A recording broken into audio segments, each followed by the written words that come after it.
Good morning, afternoon, or evening, wherever you might be. What's up? Hope you're doing well. Um, Today going to be pretty much turning diamond painting pins all day. Going to be doing that for, well, like I said, all day.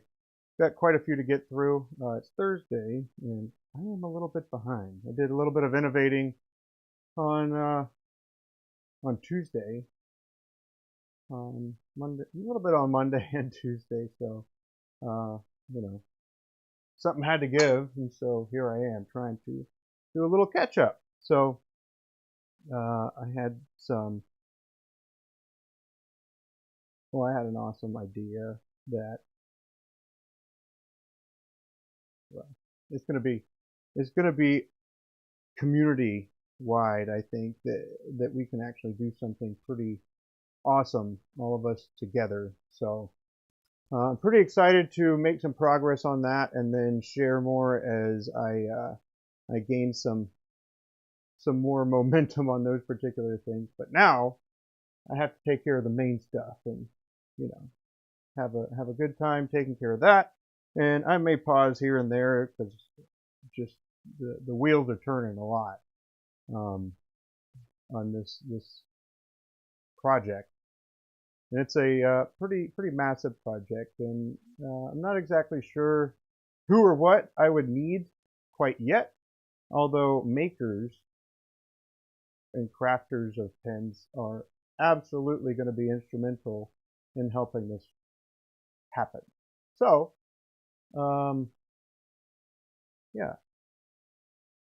Anyway, that's about it for now. I'll probably share a little bit more as I go on because I'll be constantly thinking about it. But yeah, let's go ahead and hop over here and I'll get to turning. What's up, Ben? What's up, Brian and Chris? How y'all doing today? Hope y'all are doing all right. Yes, indeed. Yes, indeed. If you can, I don't know if you can, but my board has some of the notes of what I was working on. Um, but yeah, some of the stuff I was working on. I don't know if you'll even be able to read it, which is good, but I want my notes there. So uh, good there, Brian. Right on, man. That's good to hear. Good to hear. Chris, Chris, you said that you weren't going to go. You weren't going to go to the mate March of 2026. You weren't going to go, man. Oh, shoot. I'm still on the fence. I'm still trying to figure that one out of whether I am or not. Ben just got off from work. Heck yeah, man. Uh, that's awesome. These are actually looking pretty. These are pretty cool blanks. I'm not gonna lie. These are pretty cool. They're pretty different compared to what we usually do. Abbie pretty much never uses green. I don't know if you've noticed that, but really the only green that appears in the blanks that she makes is usually a like an interference. So kind of interesting. It's also a little chilly in the shop, but still not cold enough to kick on the heater. What's the temperature we got here? We got 56 degrees in here, so prime temperature for get going. Let's see. Uh,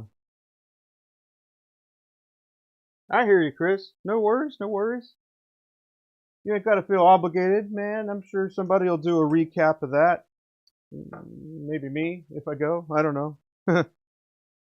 But yeah, that way you can be there virtually. But I haven't quite, I don't have the setup for that, and I don't know if I actually want to do like a vlogging type of thing. But I think it'd be pretty dope to have kind of a vlog type of thing. I think it would give the opportunity for other people to kind of share what it is that they do, and then some of the other stuff that goes along with that. But one of the things is the whole. It's kind of weird when you try to do a vlog, because in some cases people are going to be like, "Oh, look at you, just trying to get handouts for this and that." But really, I think that that's kind of a missed opportunity for some people. So if and when you ever come to a pen show and you come to the table, feel free to be vlogging. I mean, unless we got a lot of customers, in which case, kind of be mindful of that type of thing. But yeah, man, we're all about it. The more people that can be a part of the whole thing, the better, I would say. But yeah.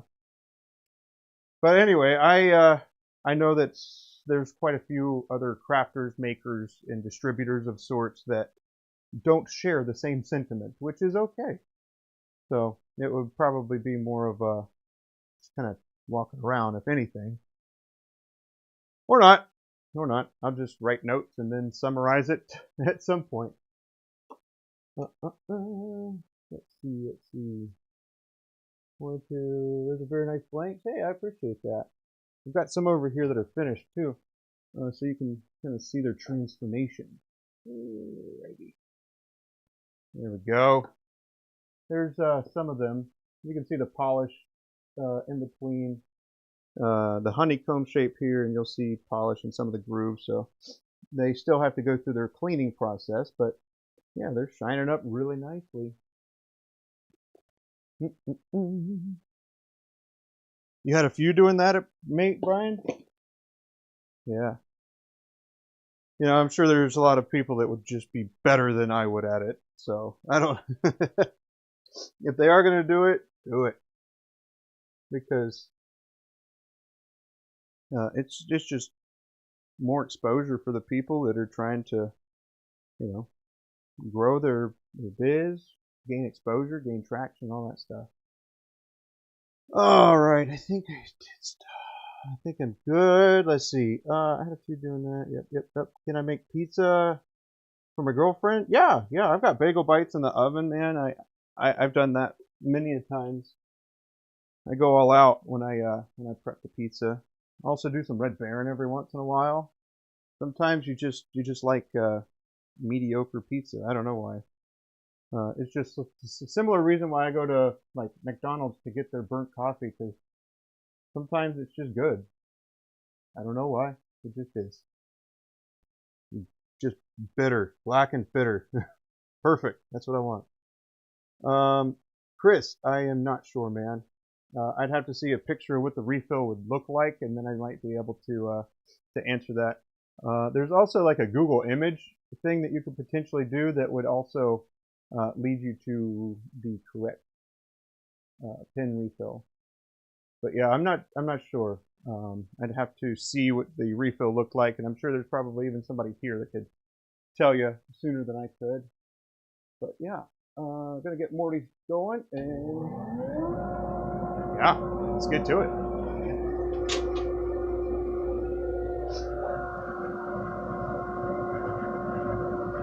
I don't remember the name of these off the top of my head. Maybe fall leaves, something like that. Not positive on that, but Abbie will be here in a bit. She had a doctor's appointment, so she'll be here and she'll be able to enlighten me on what they are, what she named them rather. Let's see. Christian, I haven't seen you here before, have I? And I mean, it's like noon. It's 11:30 here right now, so I'm probably not gonna have pizza. We usually reserve pizza for a Friday. That way I can have a Friday pie day. That's one of the things that I like to do. Although there's carb load, and I don't think my body really likes cheese all that much as far as processing it. But I won't elaborate too much further with that. But yeah, man, I don't think my body agrees with the cheese. but I love it. I like New York style pizza. But Red Baron and Bagel Bites, man, those also have a special place for me.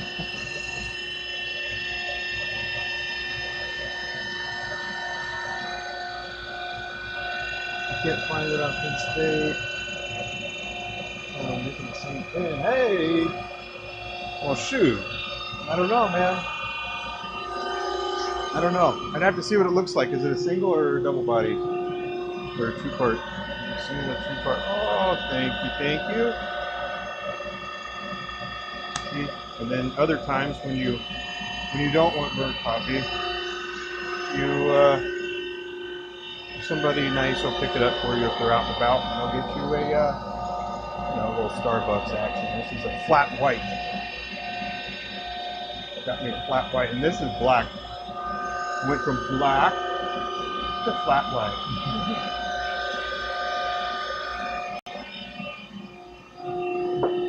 That's from yesterday that I just microwaved again. So, yeah.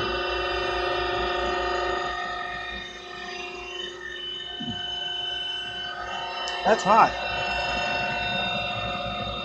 And I don't know if you knew this, but if you do happen to go to Starbucks and you like to get espresso and you want to be able to drink it and your mouth is not conditioned for scalding hot coffee, you can actually ask for it at Kids Tent,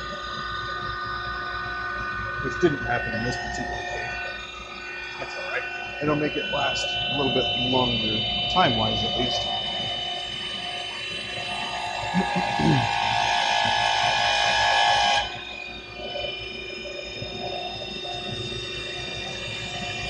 Yeah, are there any projects anybody else is working on right now?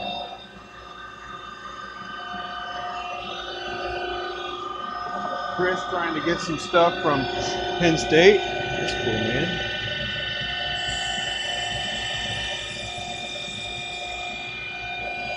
Penn State has some pretty good deals on kits every once in a while that I'll grab a few of them.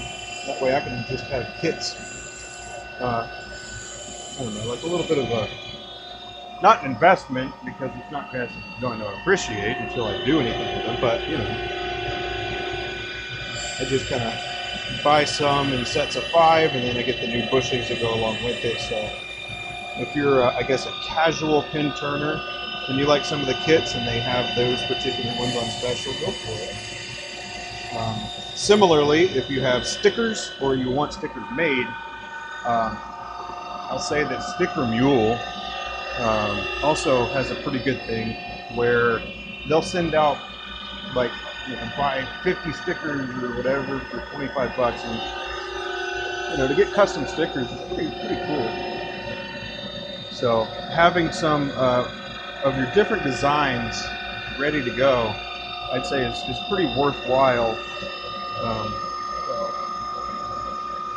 That way you don't really have to design it. All you gotta do is be like, oh great, there's a sale, there's something going on. Wonderful. This is what I want made. And boom. Let's see. Still working on Christmas ornaments. Right on, man.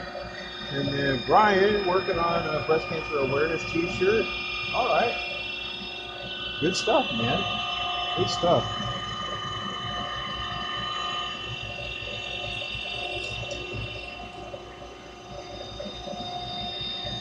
I've seen some ones that are some more serious ones, and I've also seen some funnier ones. And then, I'm of the type where I think there's a little bit of beauty in finding a little bit of humor in things that are, less than ideal.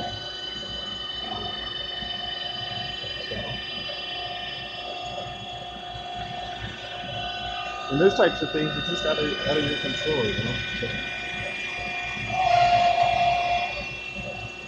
I think it's important to focus on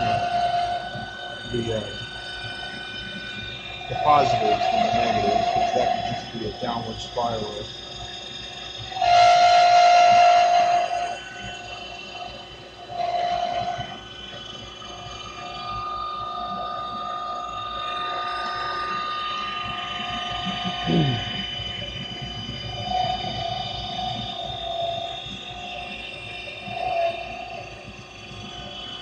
that's not good. It's not good.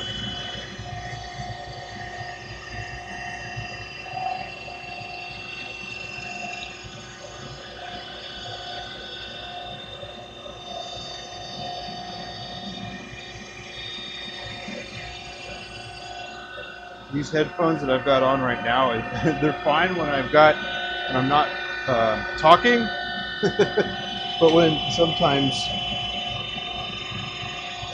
I can hear the outside.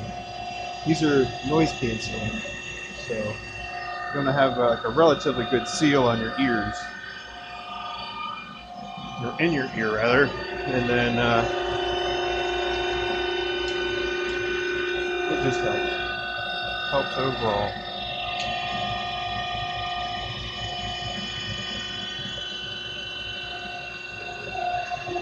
But the thing that I'm turning right now, if you don't know, these are diamond painting pins. They're craft handles of sort. The bushings I'm using are Brian, who is TBC Bushings here.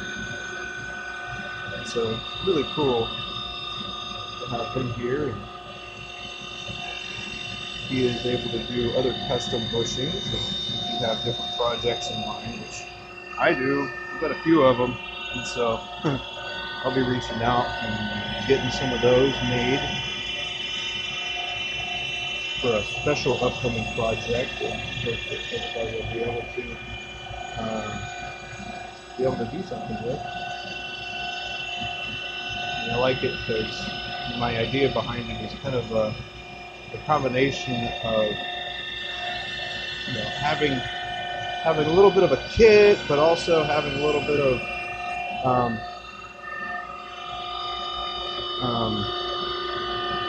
the freedom to be able to shape it however you want. So pretty cool. Jeez. Woof. What in the world is this? This is a lot to read, man.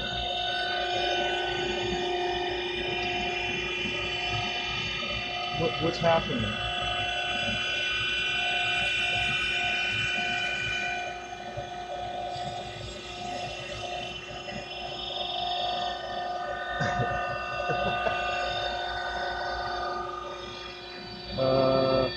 I don't know if that's like a good or bad thing to have in there. I'm pretty indifferent about it.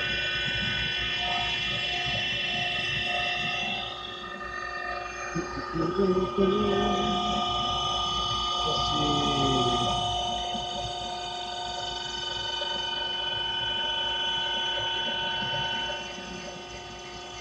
Okay.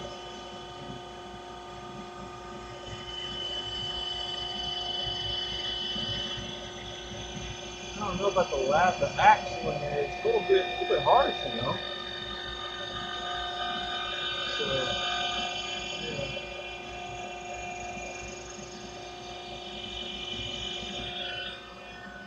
I mean, religion is a very interesting thing, but you know, this isn't really a religious kind of area. So I'm going to go ahead and remove those and things. So if you would like, I'm sure there are people that have streams that are all about that type of thing. But here we just talk about good vibes, good stuff, man, because I don't want to be worried about eternal damnation, man, from sins.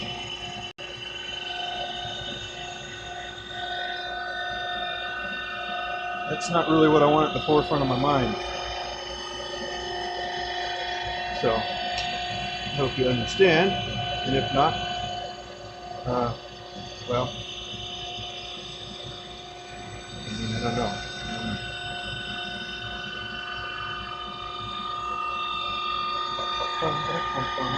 Hey, SOOO. Hello, how you doing? Chris, if Bob's gonna be there. Yeah, man. Bob's a good person.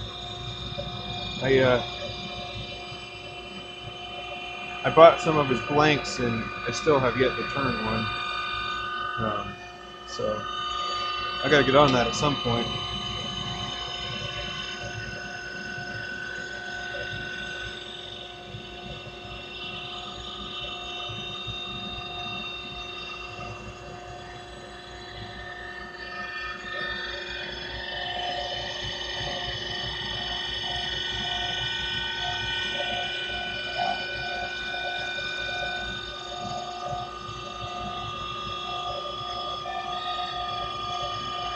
Let's be real. God is a lot of different things to a lot of different people.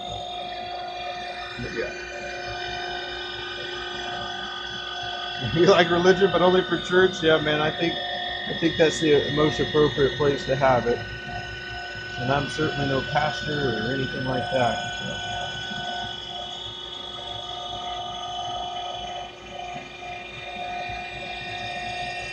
So. Although we did have a saying when we were in the mill and we were out and about and in the combat zones, we'll say, we're just out there doing God's work.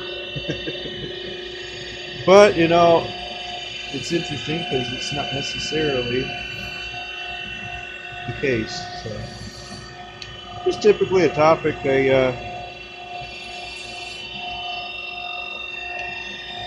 I don't chat too much about. I went to a private Catholic middle school and high school,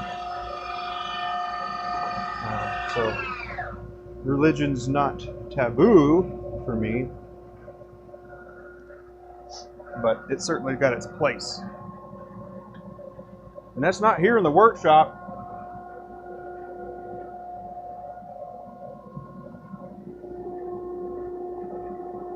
At least I don't think so.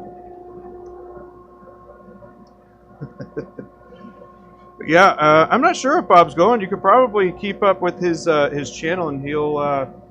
I've also asked him straight up if he was going previous year, and yeah, so he's pretty responsive, which is nice as well. Yeah, I asked him, and I think one of the ways he's trying to fuel the different shows that he's going to is by selling his blanks, and then that's just kind of paying for his ride and his space at the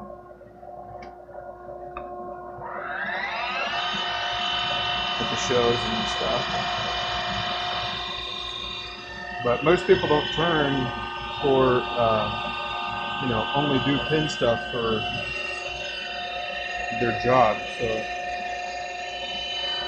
and I'm pretty sure Bob is one of those where he has something else going on too. But can't talk too intelligently about it because, well, it's not my story to tell, for one.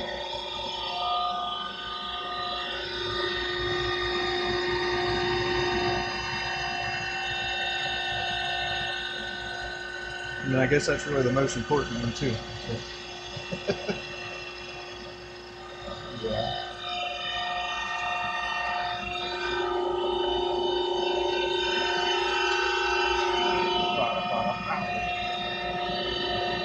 So this tool, I'm going to go take over the belt sander right quick. What I'm going to do is I'm just going to run the belt sander on the top, and the intent is to sharpen this because, well, we'll do a little compare and contrast. So we'll do this side first.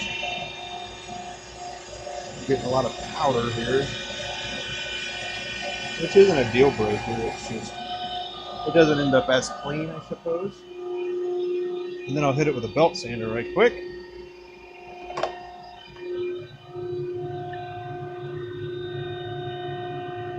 There we go. You could probably hit it with a little bit of sandpaper, but I'm not going to do that.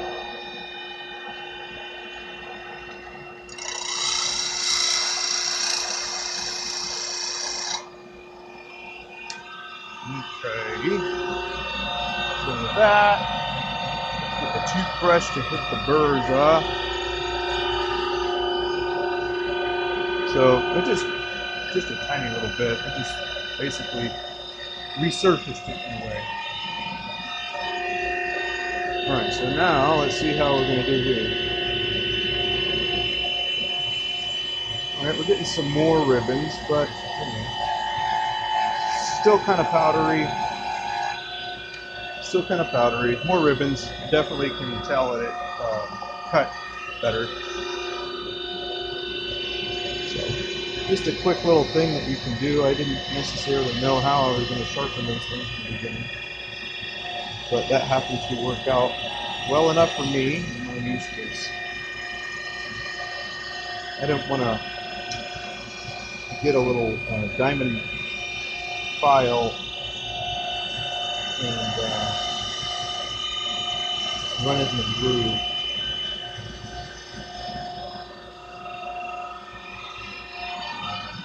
I could have done, I suppose.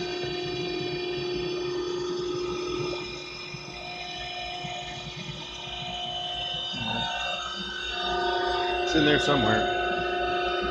And I don't know if y'all are thinking about organization stuff, but sometimes stuff builds up on cabinets and shelves and stuff. But one of the organizations I've got over here is actually a shoe. It's like a fabric and plastic shoe organizer. And that's a pretty good thing to hold things that you want to be able to grab pretty easily.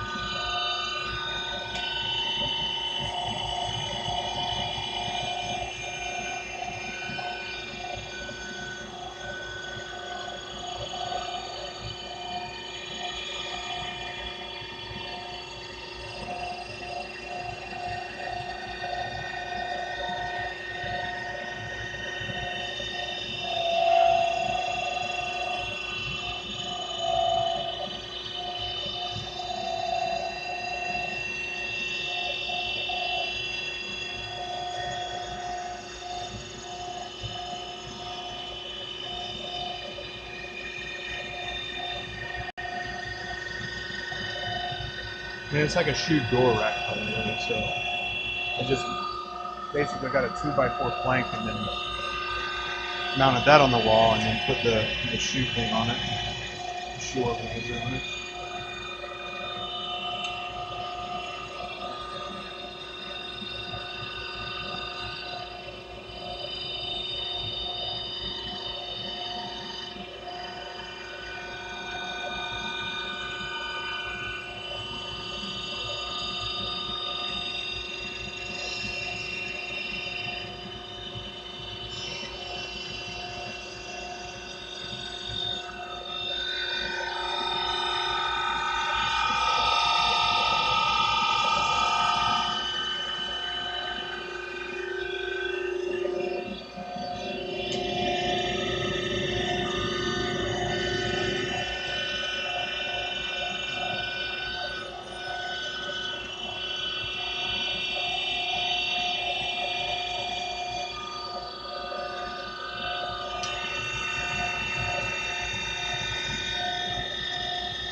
You gotta finish up 5 Christmas ornaments for an order? That's awesome, man.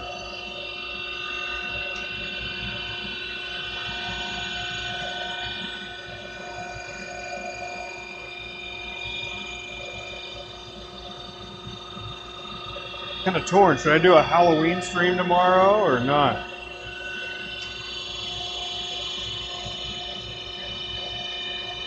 Not sure what I'd actually do, but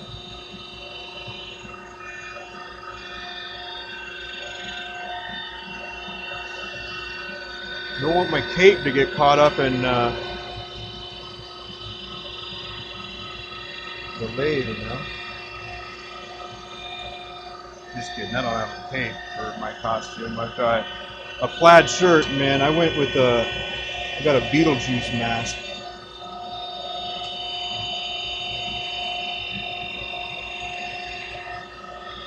And then I'm gonna go over to one of my daughter's friend's house. Ended up being friends with his dad too. Um, he's a pretty cool fellow. He's let's see, he's a geologist. It's like, what? A geologist? What are you, not really. I didn't know there was much geology-ing. Yeah, that's a verb. Okay, it's a verb. Geology-ing to do here where I am, but I suppose.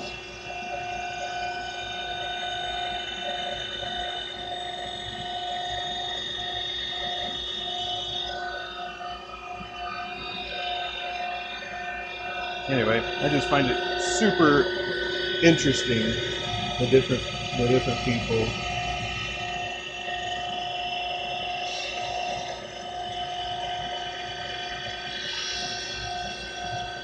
You know, something else that was funny is um, my daughter. She's 10.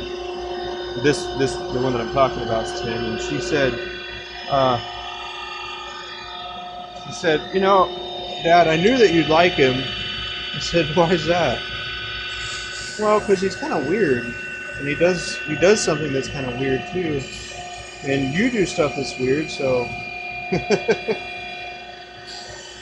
Like, it's not weird, it's non-standard, I'd say.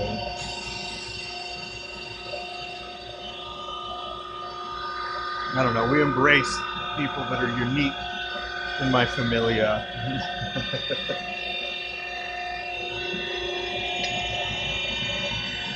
And I prefer unique over weird, but, you know.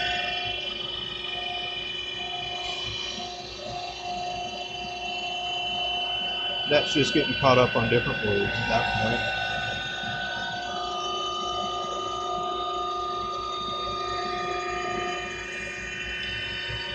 Just always found, like, when I was in school, like high school and middle school and stuff, I always gravitated, like, I played football, but I was never really one of the jocks, I would say. Um,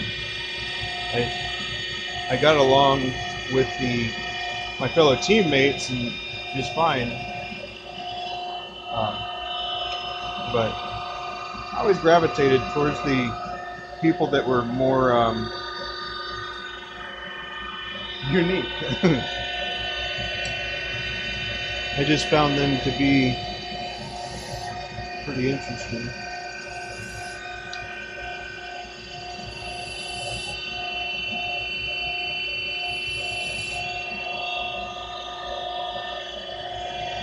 Like, also, when I was in Airman Leadership School in the military, I know I reference back to the mill a lot because that's, you know, what I spent a good chunk of my life a part of. So, yeah, some of the people that I would hang out with were way smarter than I was. Like, no question, these people are way more, well, way brighter than I was when it came to academics and stuff like that. But yeah, some of these people, they knew multiple languages, and so I hung around the linguists, and I don't know, I just kind of clicked with them a little better.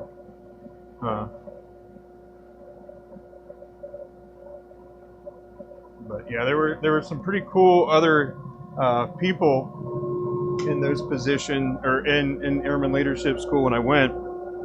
There was you know, dog handlers, some other military police. There was some international people as well, which was also really cool. Yeah.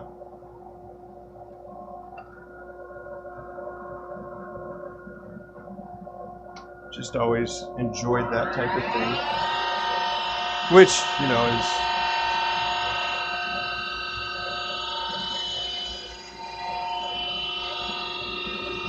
I don't know, I just think that's important.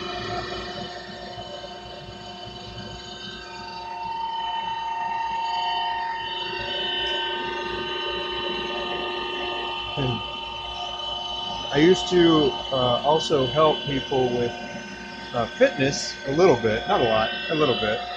I was certainly no physical specimen myself, but I knew stuff about getting in shape and starting from a very idle position, we'll say. Um, and so I learned that over time, and yeah, I just been to. I had one of the people after I left the guard.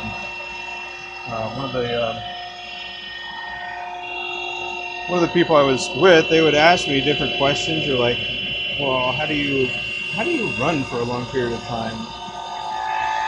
And you just kind of do it.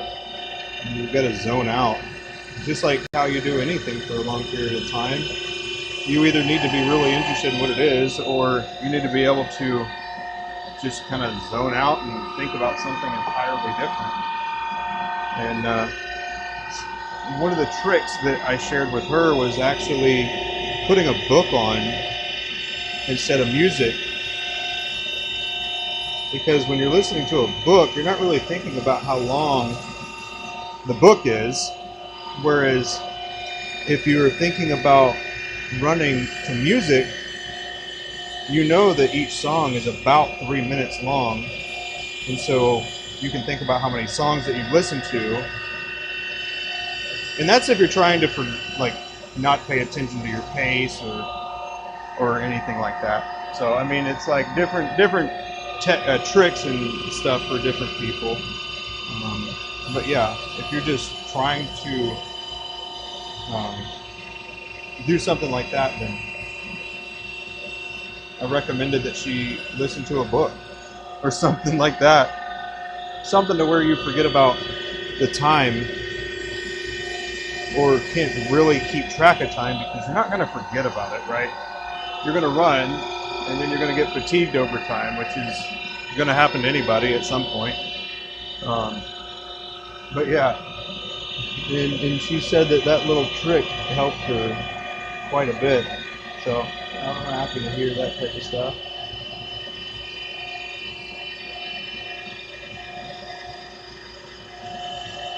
But I was definitely no marathon runner. The longest I ever ran was a good 15 miles, and I hated every bit of it.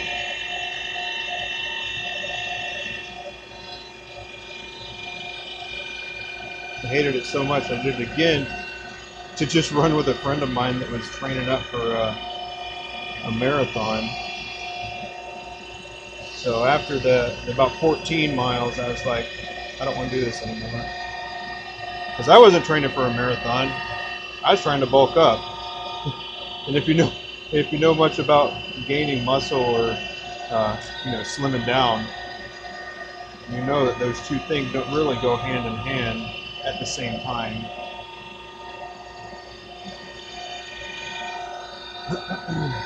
Chris, I don't think so, man, but I'm not sure.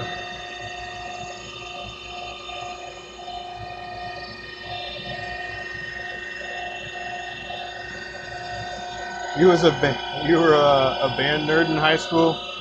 I did play an instrument in middle school. I played the trumpet. I was like, oh man, this thing's only got 3 buttons. How hard could this be? Oh man, was I wrong. But you had to start with a brass instrument, so that I couldn't just go straight to drums. My sister played the saxophone, and she was in jazz band. Yeah, that was never going to be me. I guess in that sense, I was more of a athletically inclined than band.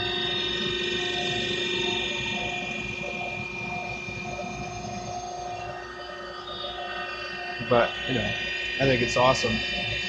My 12-year-old daughter, she's in band, and she plays the trombone. And I was like, why'd you pick the biggest instrument? Oh man.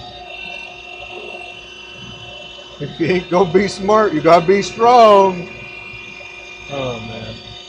I didn't tell her that, but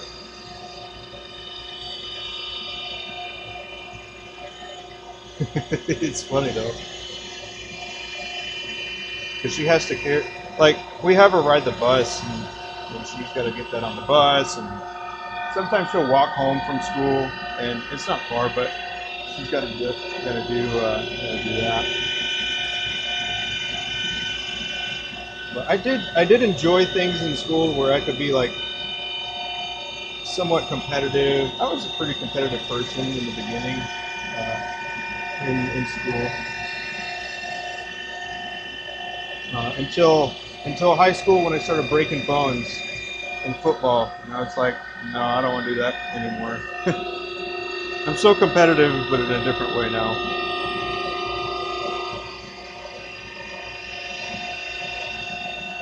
And I think it kind of pivoted too to kind of be a little bit competitive with myself. It's like, what can I do, or what am I able to do?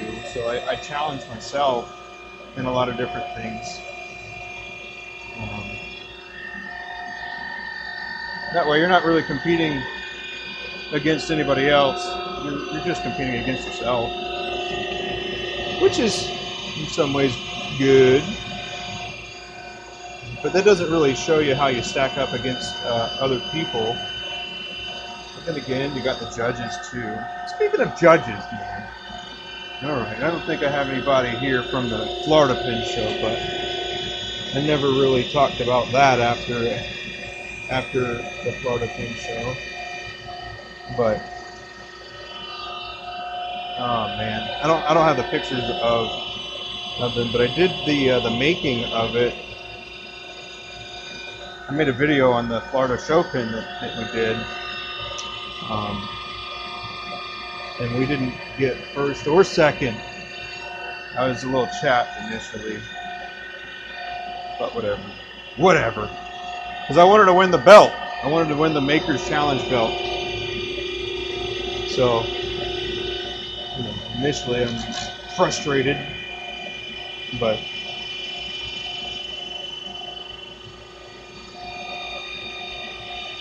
oh well, next time. We'll do better next time. Your son plays the trumpet? Could have been a tuba, yeah. Well, no, not for my kid, at least. She's tuba wasn't an option yet.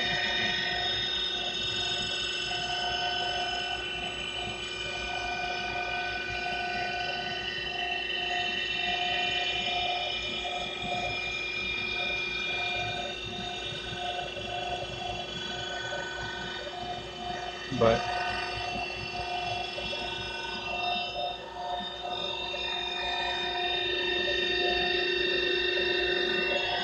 dang it. Get out of there. Also, by the way, the reason I don't put my tool rest any higher or lower is because I always do things like this, where I am, able to use the round carbide, and then if I have it like this, and then if I lowered it, it would cause me to need to tilt it even more to reach it, and then if I have it too high, then I gotta dig down, and it just feels less comfortable for me. So that's another one of those things. So if you were there for the chatter conversation before about the blanks being at a certain temperature, and sometimes the properties of the Alumilite can get a bit more brittle.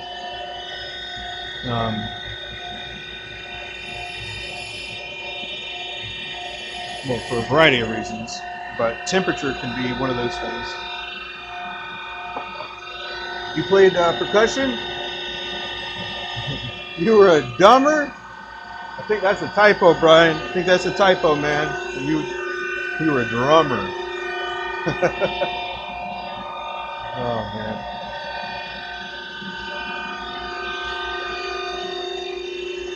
But I do like drums. I like drums. Let's see. One of the coolest drum sets that I ever saw, and this was on TV, but I think it was from Slipknot, maybe. and they like had the drummer strapped in, had a concert, and they like lifted the whole platform up, and then they rotated it upside down. So the dude was still playing the drums, but he was upside down. I was like, dang, that's so cool. Like, I also think about how that happened, which I find also quite fascinating. So I also think getting that set up was pretty interesting. So I've been thinking, you know, with that, maybe I should get a lathe and a platform and then just like bolt myself to the ground and then, you know, spin that bad boy around or something like that. I'm just kidding. But could happen, I suppose.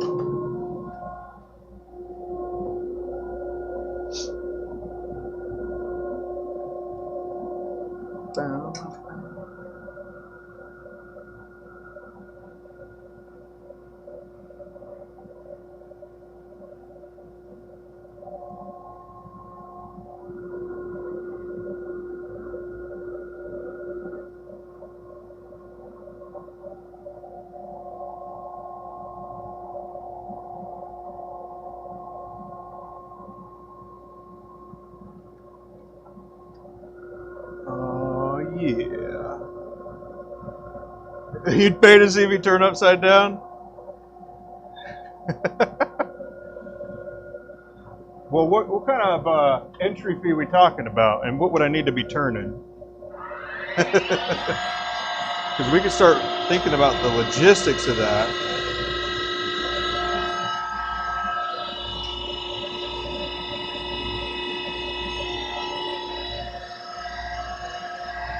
I gotta ask, does anybody impress their spouse anymore? Like anything that you that you do or anything like that, is your spouse like, oh man, that is impressive, very good job? I feel like that doesn't happen as much as it did when I was courting.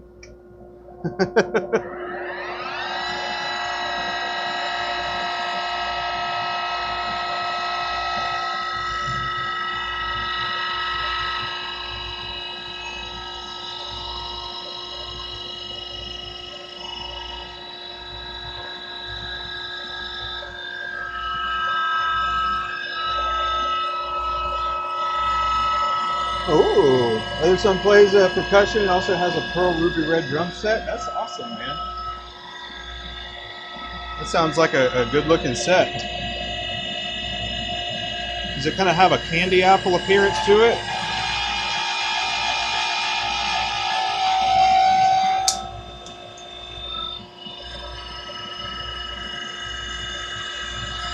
Hey, don't you fall off. I just replaced that tip yesterday, dang it.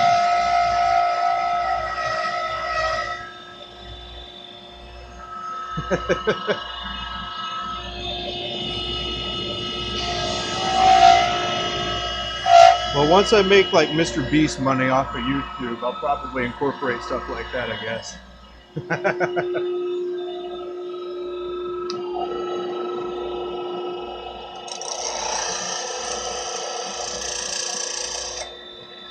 Because it's fun. I think that type of thing would be fun. Like, thinking of, what the heck, man? Stay up there. All right. So one of the things I was thinking about, like early on, when I was thinking about like different advertisements for my pins, I didn't know how exactly I was going to do it, but I thought it'd be pretty dope to kind of incorporate a little bit of what I've done in the past to the fountain pins. And I was gonna like skydive and then write something during free fall and then like show that this is like the most extreme drop test ever or something silly like that. But I think some people would take it literally.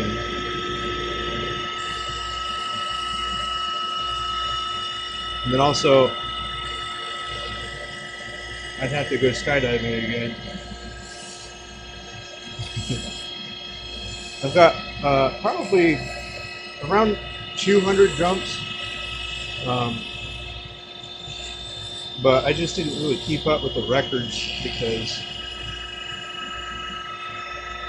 somebody else did it actually.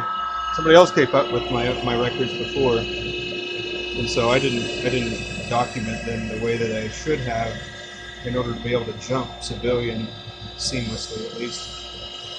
But I'm pretty sure I could go to a drop zone and get a coach and be like, hey, I'm just trying to renew this. We go jump and then we'd be good to go. But when you go to different drop zones as well for skydiving, they like that you're familiar with that particular drop zone as well. That way you know where you're landing, because they got like a crew down there that's.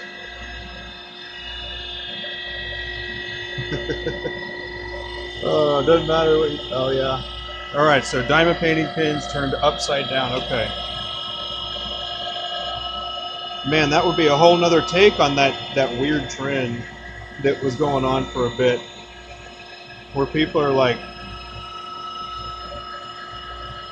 they're like at work and they're like this, or standing over something or writing something down or something like that, and then somebody comes by and then spanks them on the hind quarters, and then it's like, maybe you thought that was funny, but what if it was the other way around? And then the person like puts their hands on the ground and then their feet up on the desk.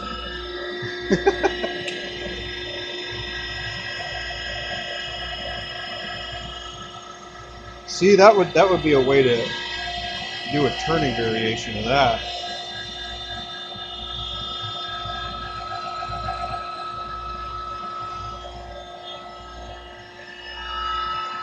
After 30 years, she's more impressed when you don't have to do something.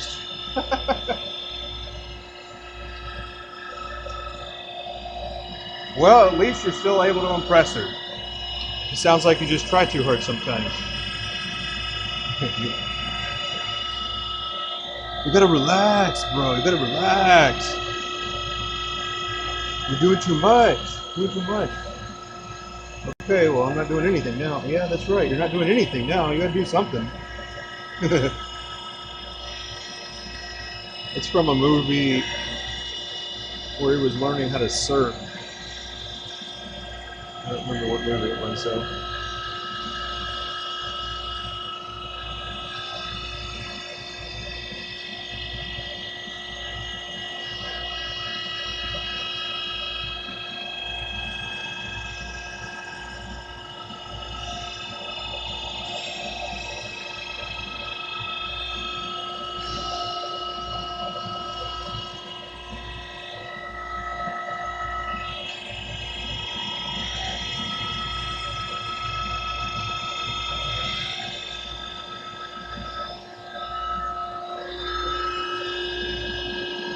More of a sparkle.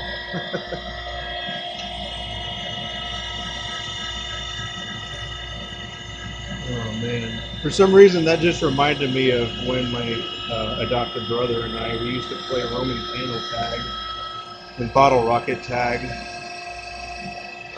Definitely don't recommend doing it, but it was fun. As long as you got enough distance between y'all, and you can actually have time to like matrix them, you know what I mean?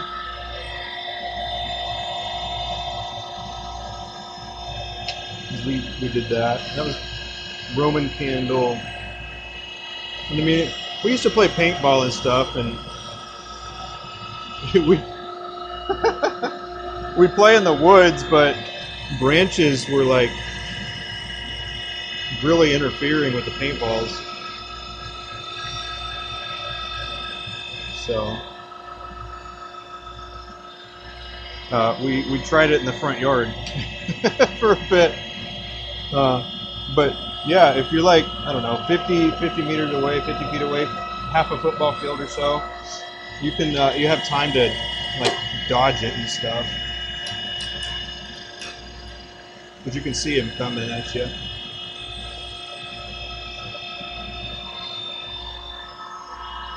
But I thought it was fun. I guess a little weird, but shoot, back in my day.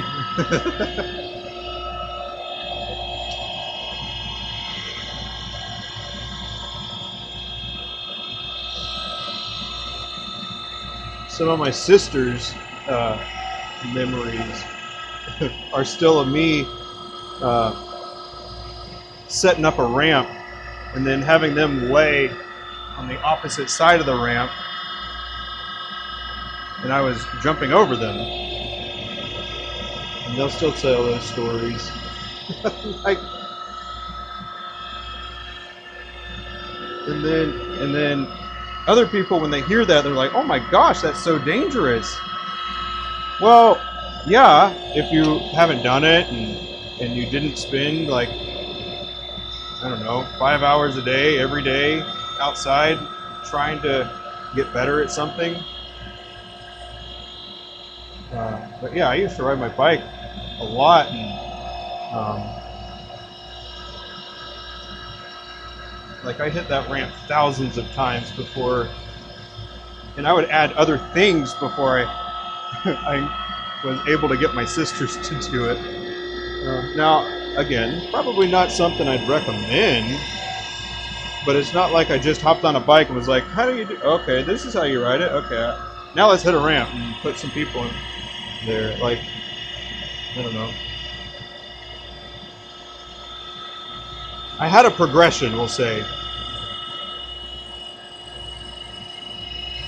But yeah, my sisters are like mid-20s now, and they still remember that, and they talk about it, and it's funny.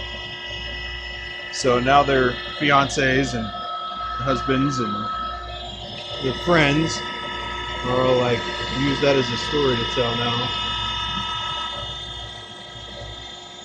And then I gotta come in, and then I gotta give my whole spiel about how it's not like I just jumped on a bike, learned how to ride it, and then did that.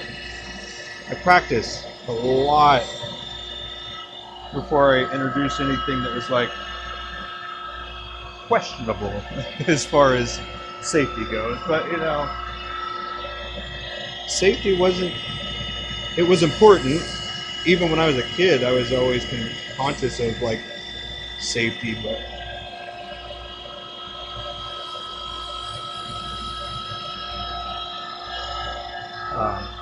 it was not one of those things that was like a showstopper, we'll say. Need to bring the size of this down a bit more.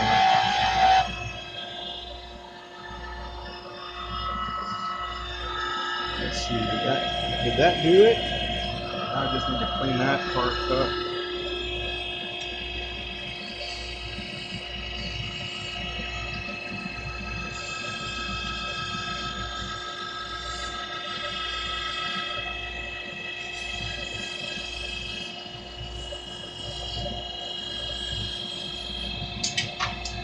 What? I think my lathe is vibrating too much. It's causing these tools and stuff to drop.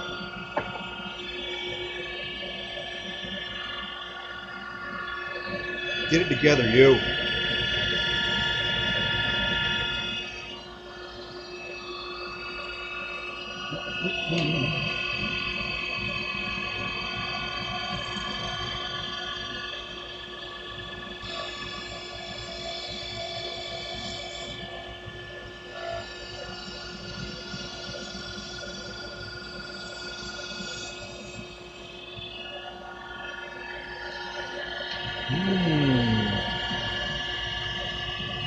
That's a good idea.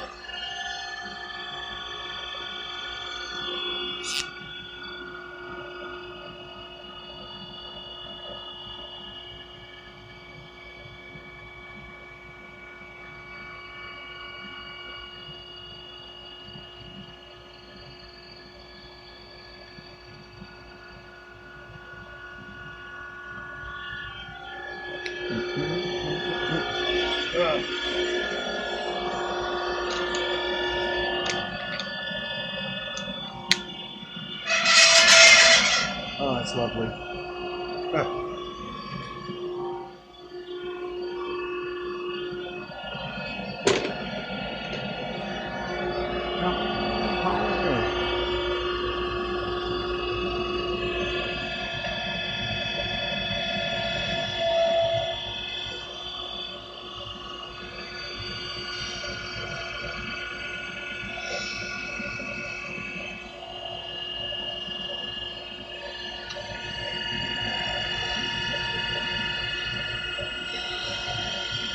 The reason I've had to alter the diameter of this whole thing, unfortunately, is because it chipped out right there.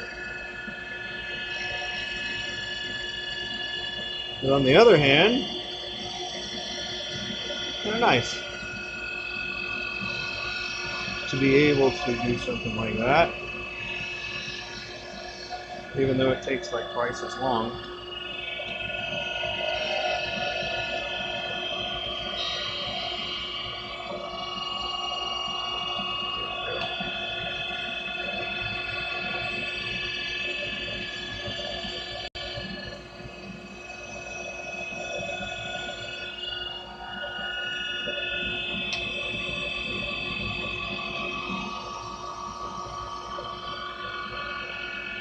Did the camera move, or am I just tripping, man? It didn't look like it did. As far as like the view that I have here. Kind of seems like it did at the same time. Did you move? Really? No? Okay.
Boom.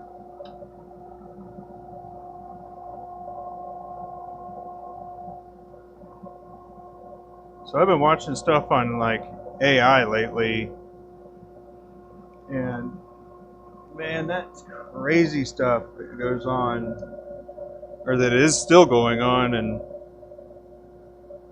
doesn't it seem like we're like AI wise, it's like progressing extremely quickly from like where it started to where it is now, and like all the crazy stuff that's being like worked on and innovated upon and or iterated upon. It's kind of crazy.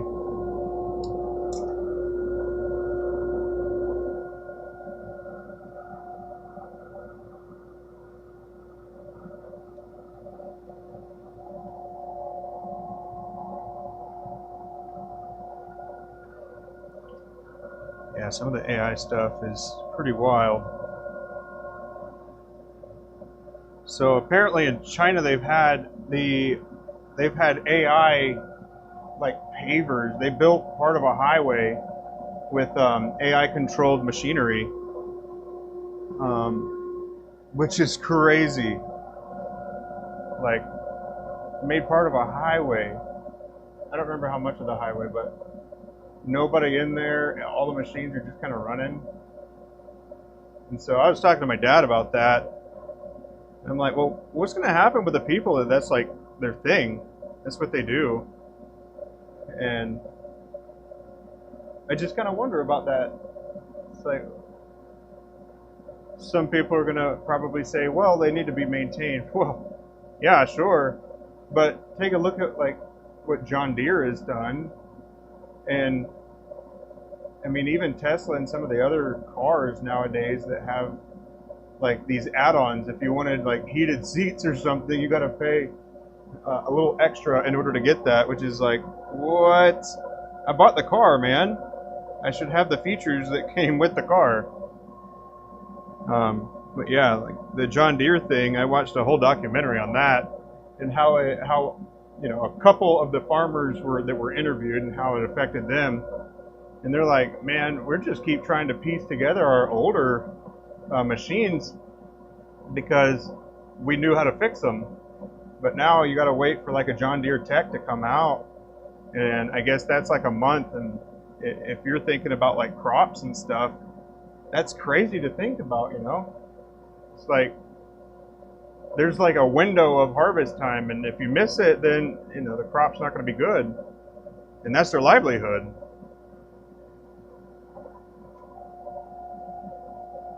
I don't know, man. On one hand, it kind of makes John Deere more money, sure.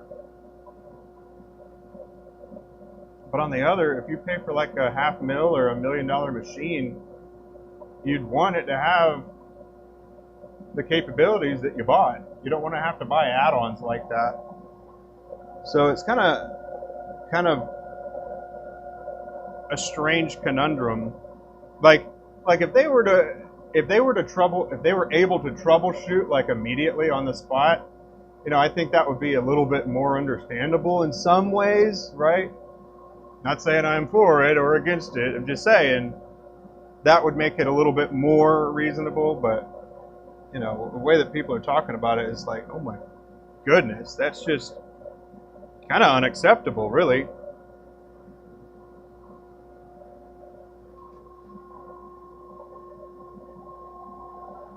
Because that type of stuff also shows up as like,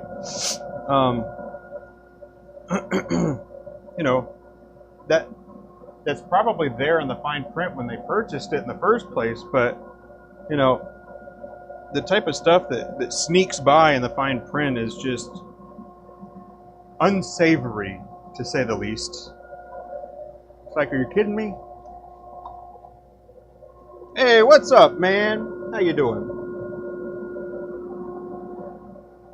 Hope you're doing well.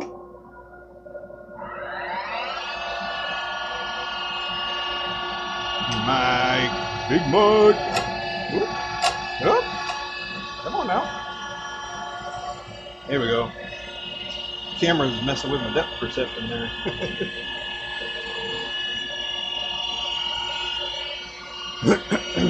Just working on some diamond painting pins today, man. That's kind of going to be that's going to be the main focus, really.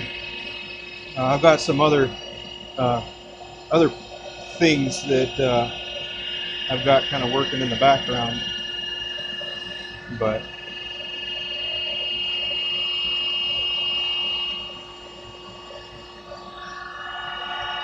I think it's a pretty awesome thing. You doing all right? Out in the shop? Out of the shop. Bummer, man. Heck yeah, you gotta get back to it. When I go on a vacation and then I come back, I feel like I've lost some of my I don't know, lost some of it. Whatever it is, I feel like I've lost some of it. And it takes me a bit to get back into it. You got some more blanks to cast? Right on. Let's see. What kind of blanks are you going to cast? You going to put some metal shavings in there? Oh man, I've got a pretty dope idea for another iteration of blanks. But when I'm thinking about blanks, I think about them more than just one at a time.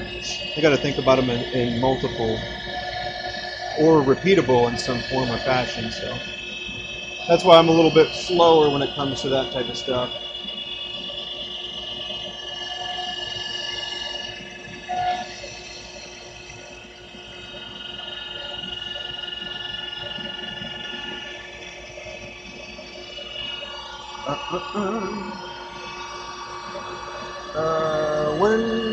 When am I doing the pins I spoke about in Discord? What do you mean? Like, when am I gonna like review them or do a video like that? Is that what you're asking?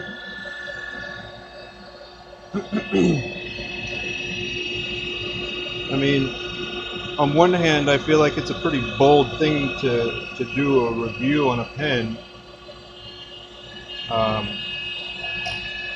You know, it's like, what makes you the one good enough to review? And I think about that. So I guess myself is kind of one of my blocks there. If I had to, you know, put an answer to it right now. But yeah,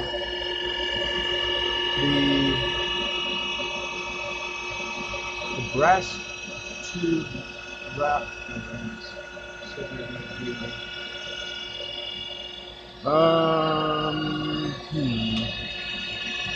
Brass tube ones.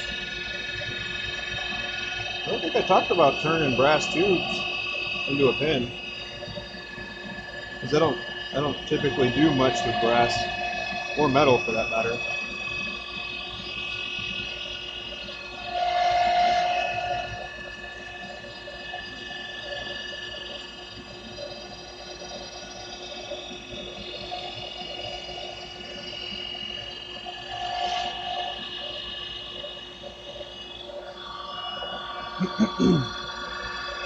But the brass tube wrap ones.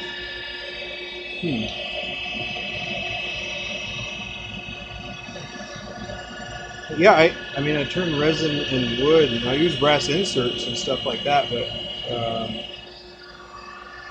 I didn't like make a brass pen.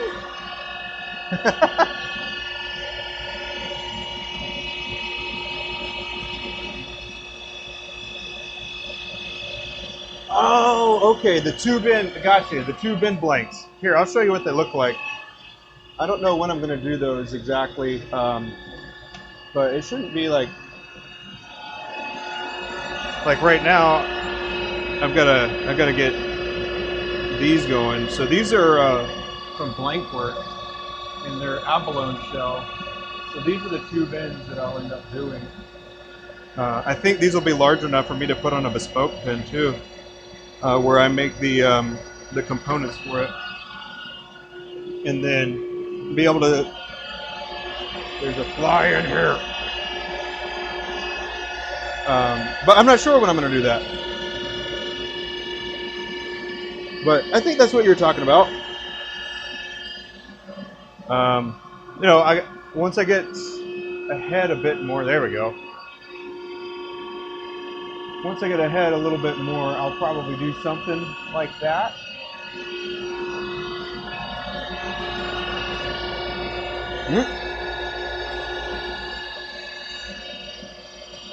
We're on the hunt, guys. Not on my coffee cup. Get out of here. All right, land. No, not on me. No, don't put this now.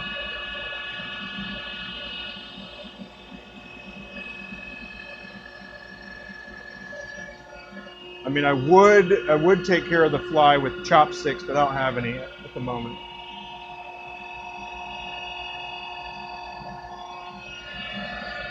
Ready to go. All right.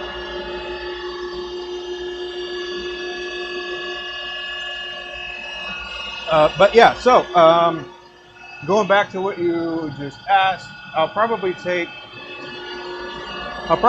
these guys right here. So this is ebonite, and they're already prepped for the triple lead, and with the M10 on the inside by one. And so I'll probably end up making a section, and then what I'll end up doing is trimming this down to be able to fit the tube itself, and then same thing for this, and then I will glue them on, and then we'll have a sesh like that. But yeah, probably just trim these babies down to make that fit. But I think I might already have one that is a comparable size that I can check out right now. I mean, I won't use these, but... Oh, crap. Never mind.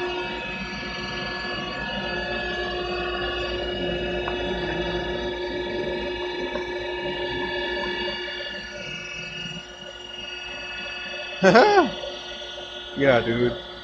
Check that out. So we've already got this, so we can almost do it. So this is basically the thinnest I can go safely on this type of thing. But I'm gonna have to revisit it for the barrel down here. We need to cut like another probably millimeter of diameter off. But I mean that'll be something I measure out and do. But yeah, if you got like regular resin blanks, you can do whatever you want, as long as you know how. You know, you got some ideas, go ahead and do them.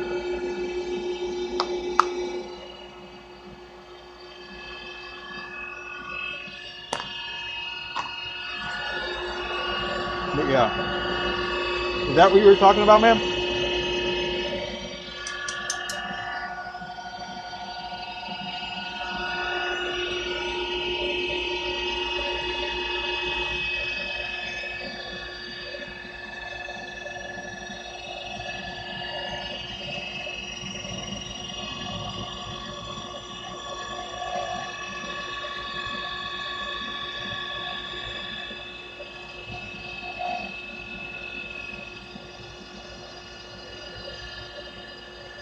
Right on, right on. Yeah, I'll probably do that. I'm not sure when, actually. I wouldn't even venture to say. We'll see kind of the progress I make here, and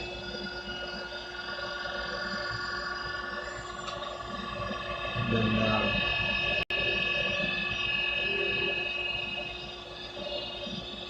because I've got like 2 full sets of the diamond painting pins I need to do next week. So I might start doing some of those this weekend as well.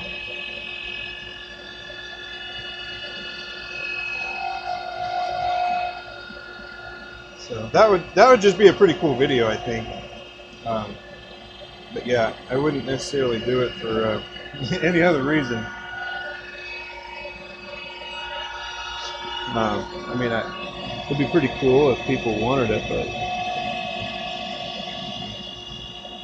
I'm not trying to sell you stuff, you know? That's not why not yet, at least. If I'm being honest. I'm not trying to sell you anything.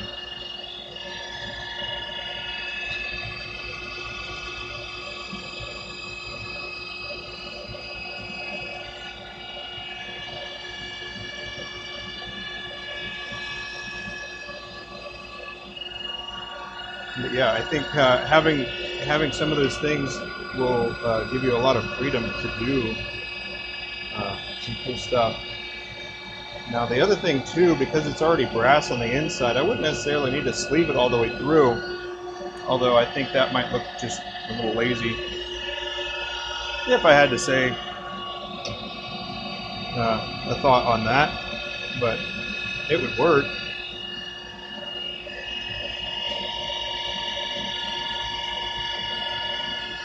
Like doing a partial insert is what I'm talking about.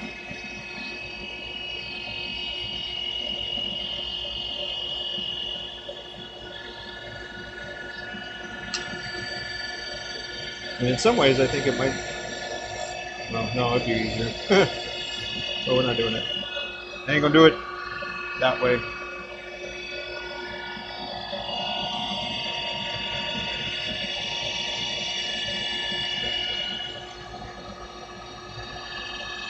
I see the fly out of my periphery. I don't like it there. Where'd it go though?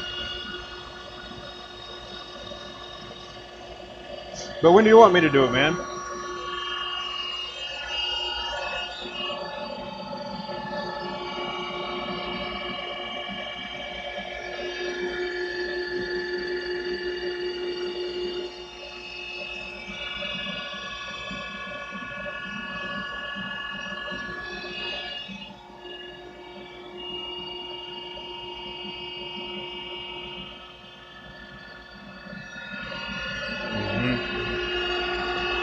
We got a little bit of self-preservation going on that fly.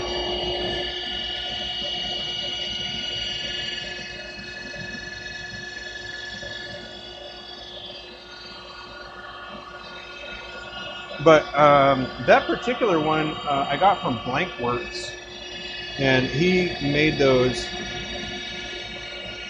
and did a pretty good job. I think they look pretty cool.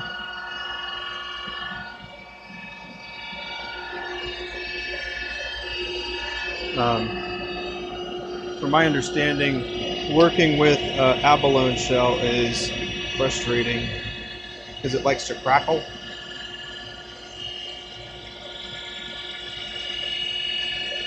So there's a little bit of that.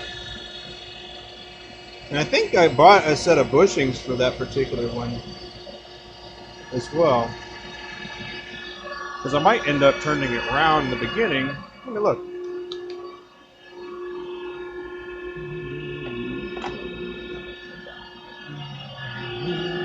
Okay, let's see. Okay, so we got some. All right. Hey, check that out. These are, that looks familiar, doesn't it?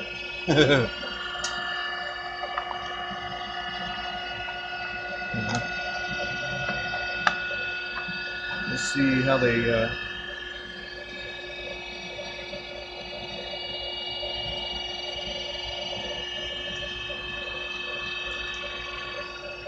let's get some of these bushings out. Come on now. There we go. So that's a big old chunk right there.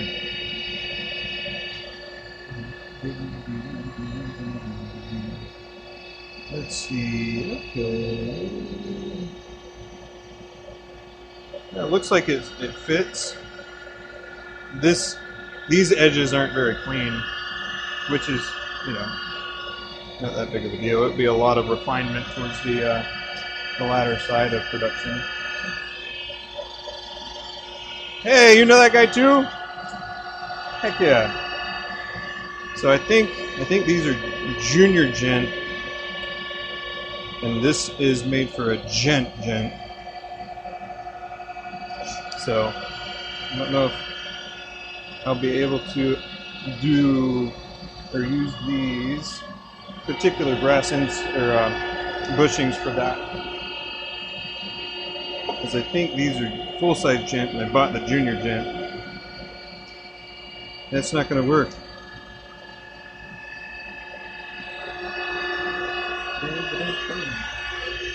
Let's see.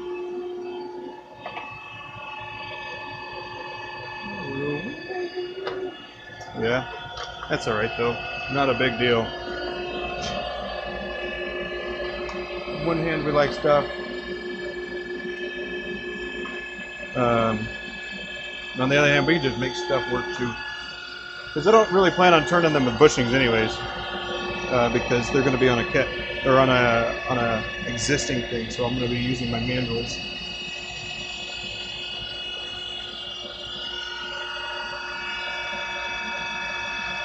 You have the full size?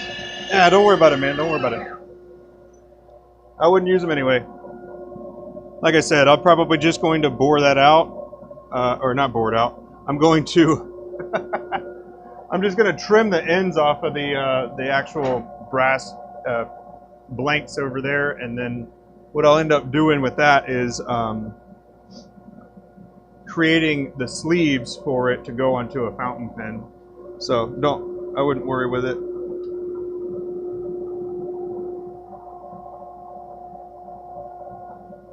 Honestly, man, I bought them because I wanted to buy something from you. I just wanted to support you in some way. And, you know, I saw gent on there and was like, oh, that's good enough. So it's not on you, man. It's on me.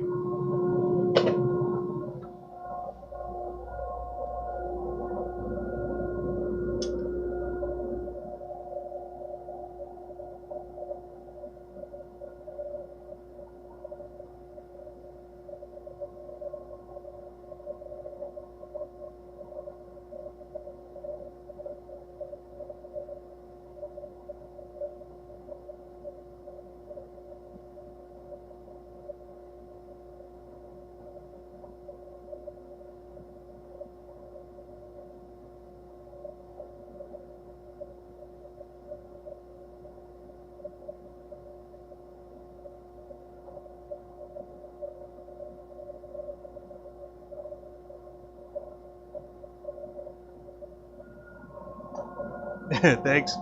Yeah, man, of course, of course. I mean, you even had other templates as well for different brass tubes. What? Oh, all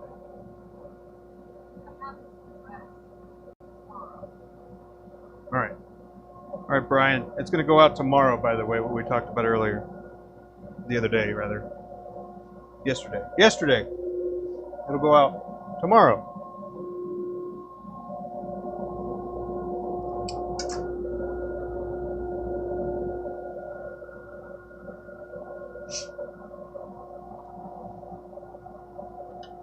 Look at that. It's warming up in here. It's 60 degrees now.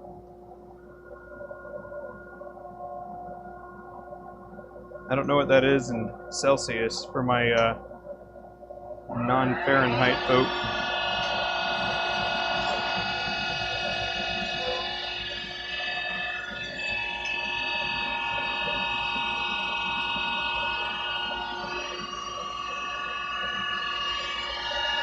And of course, man. I mean, that is why you're pretty much the reason I went to that in the first place. Other things were, contributing factors, but you were the main event for me. I wanted to meet you in person.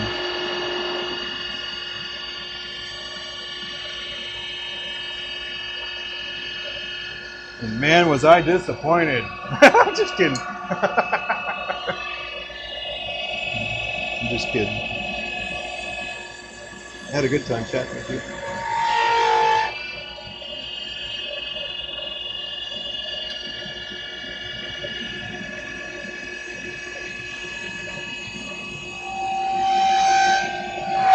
$60 in the shop yesterday. I find 60 to be,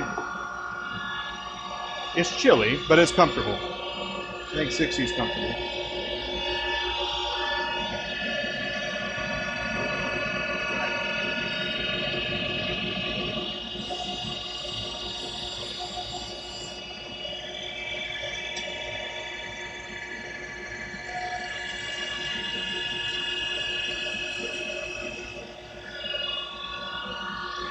Yeah, Mike, is that good for you, man? At least I'm tracking on it now. We're speaking the same language, talking about the same thing now. I don't know. Maybe I'll get tired of turning diamond painting pins and then just go do that. So, but that won't be for a little bit at least. Ah, Brian, you're a fair weather turner.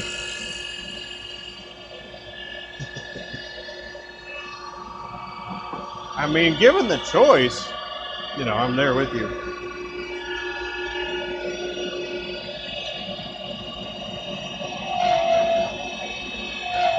Ah, there he is. Where'd he go?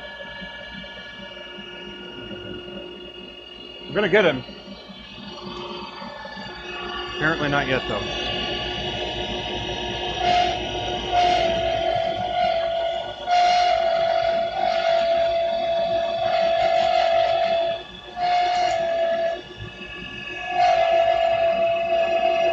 I too am a fair weather operator, given the choice.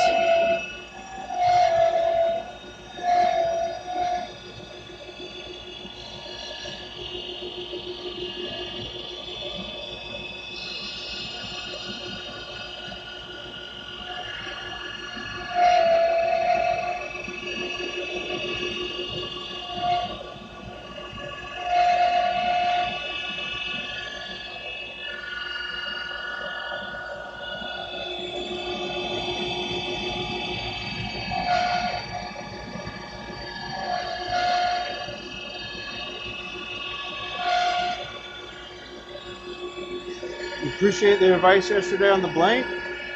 Right on, man. That's good to hear. Did you want to share what the advice was, or I guess the part that really stuck out and made the difference for you? Because might be somebody else that can benefit from it as well, my friend.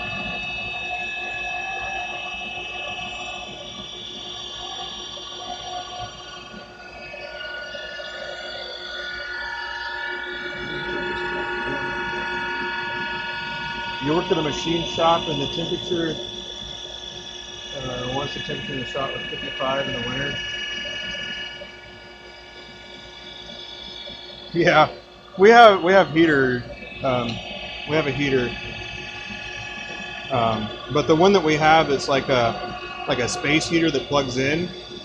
I don't want to share too much of our electronics and how we got that set up, but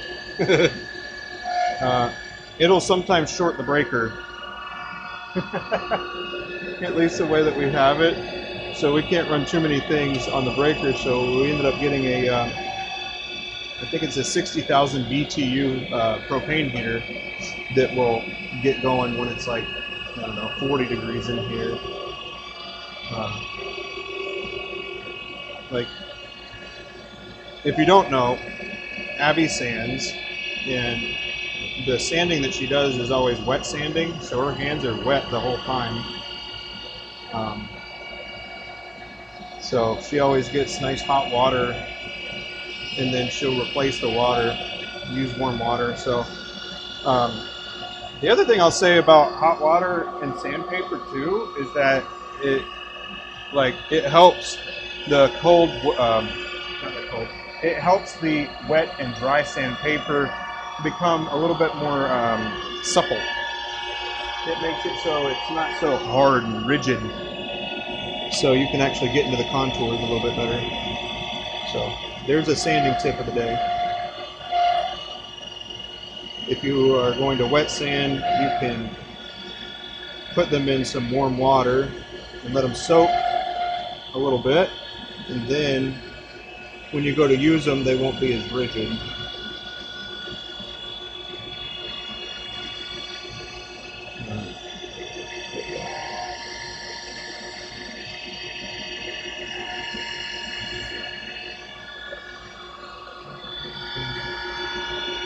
You don't have the white line at the bottom and you're figuring out exactly how to fix it. Heck yeah, man. It's a great summary. I know, it's probably difficult to explain. But sometimes on the casting, when you're doing tube in, you can have a little bit of paper or something that doesn't have an image or something, and then the brass tubes for pins or kit pins and stuff, there's always a little bit of room for taking off some of the brass, but you just have to factor that into the rest of the assembly and turning element of it all.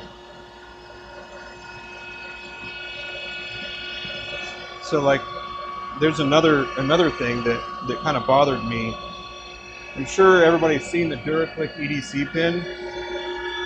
I've talked about it quite a few times, but I don't like that big old white piece that goes onto the top of the ink refill.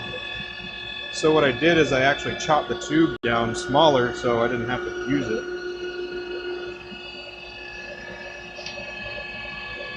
And it still functions, just how it's supposed to. I just didn't want that there. Because I just imagine when somebody's going to replace it, because that's like connected to the ink refill, they're probably gonna toss it not knowing better. So we want to, well, my intent was to avoid that, but I don't make enough kit pins to do a whole bunch of them. Sorry, my nose is running a little bit.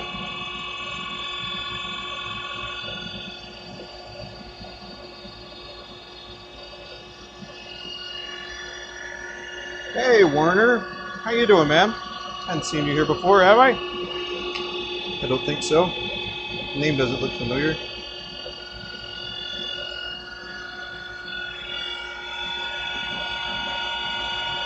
You didn't realize there was a little room, you thought it was all exact measurements. You're going to want to check it first, right? You're going to want to check it. But on most pins, especially the ones with the transmissions, the ones that you twist, there's room for error in there. So you can probably take, a couple millimeter off and it's still not a problem.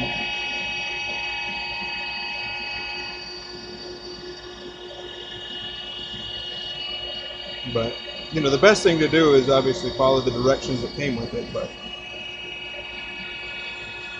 when you start trying to get into like the custom stuff, let's be real, custom is just your take on it, isn't it? What do you think of custom is? This right here, this is custom. I think I've got it here actually. The Duraclick EDC pin somewhere up here.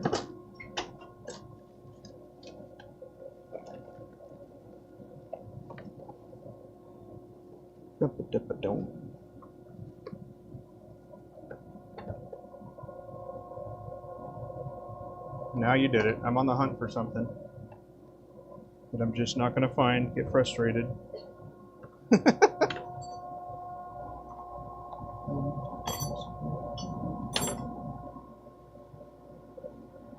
So in some cases, for that very reason, I think making pins without a kit is a little easier. You know, once you figure out other aspects of it, then I think some things can become easier. It's like once you figure out that type of stuff, then you can. There we go. So here we go. So this one was the modified. I made this one on 21 May 2025, and it's a kindling pin. So I was I made it out of kindling. So for my wood turning enthusiasts, they should have recognized it as like dried sapwood, and so like pine, once it dries out, the outside all falls apart, but the heartwood itself is used to like be split up and turned into like a fire starter because it's pretty flammable. I could probably start this pin on fire with a blowtorch. Also right here, I didn't do a very good job because the sap was sticking to it, to my paper towel. But anyway, what I'm showing you here, this is a Duraclick EDC pin, and I modified it. I can show you, I'll go get a different one that won't have this. Why aren't you coming out? There we go. So this white thing, I don't mind because this makes it so it's like a Parker style refill. A regular Parker refill looks like that. Let's just do this right quick. We're going to do it. I'm going to show you right quick. Let me get a Duraclick EDC. There we go. And then let's grab some Parker refill, or a Parker refill here. Okay. Alrighty, okay. So this is a regular Parker refill right here, a regular Parker refill. And then this right here is actually a Fisher Space Pin.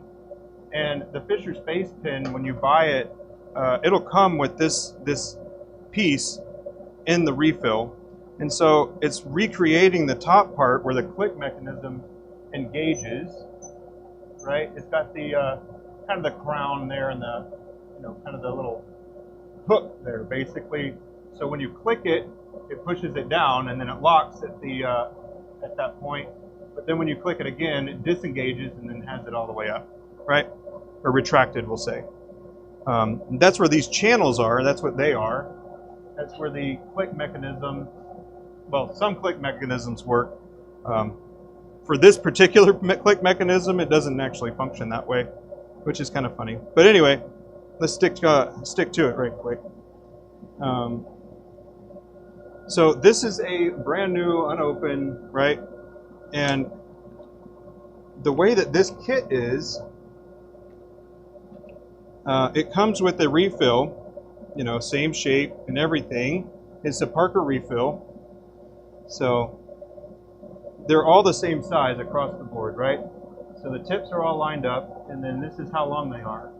But when you get the EDC pin kit, it's designed to have this little piece there. And I don't like that. So this little piece has to come off before you toss the ink refill, or it won't actually work anymore. And I didn't want that to be the case. So what I did is basically I took the brass tube of this one and I shortened it. So you can see, so if you're looking, this is where the brass of this pin is, right? So the brass is under the wood right here, so we can use the wood lines as the basic measurement here.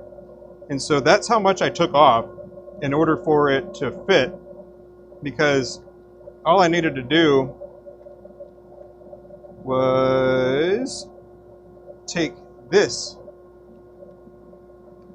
off.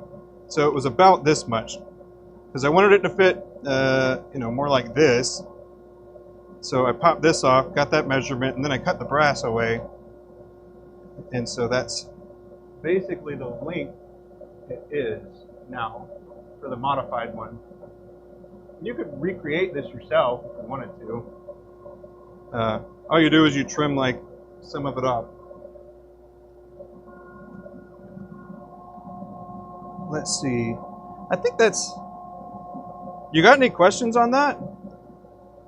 I'll show you this too. So this won't fit with that attachment on it anymore, right? So that's just not going to fit anymore. So it just wouldn't, it wouldn't engage or disengage. The spring would be entirely compressed.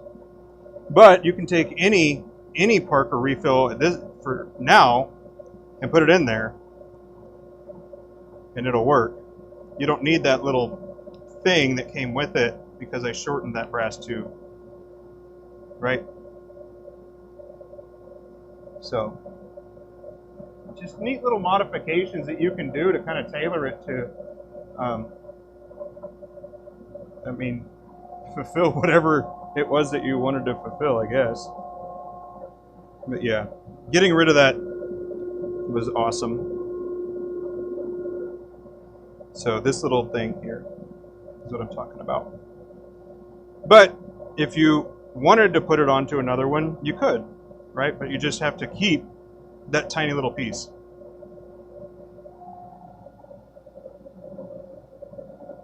But I'm willing to bet most people don't actually do that. So, and probably because, I don't blame them, but on one hand, it's like, I bet they just don't care because they just want to make the pin, which is fine and dandy. But, one of the things that we do here, man, and what I like to part with other turners and makers is think about the person that's going to use it. That's what I find most valuable, or find to be most valuable to me, is thinking about the person that's going to end up using it. So that's why I swapped out the ink refill to a Fisher Space Pen, because I like those. I think that they flow nicer. And also the ones that come in the kit are generic ones that aren't even Parker, which is why it always says Parker style. So here's how it works with that. Anyway, shorten up the brass tube if you wanted to make that modification.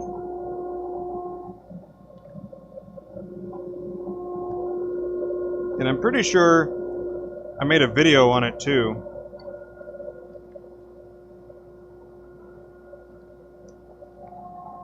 But yeah, man. Let's see. You had no idea? Well, nobody does until they do, huh? Sometimes you just sit there and you think about, well, why is this the way that it is? And why couldn't I change it? If the answer is, I don't know and I can, do it. Try it, see how it goes. And then make a video that does a mediocre job showing other people about it. Hey, Varsham, I haven't seen you, man. Friend, I haven't seen you, friend. How you doing?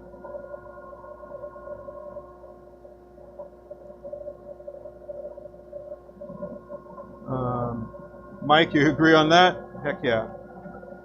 It's important. If that's not, if you're not thinking about who's going to be using it, it's like, I don't know. I feel like some of the, personally, I feel like some of the passion is a little lost.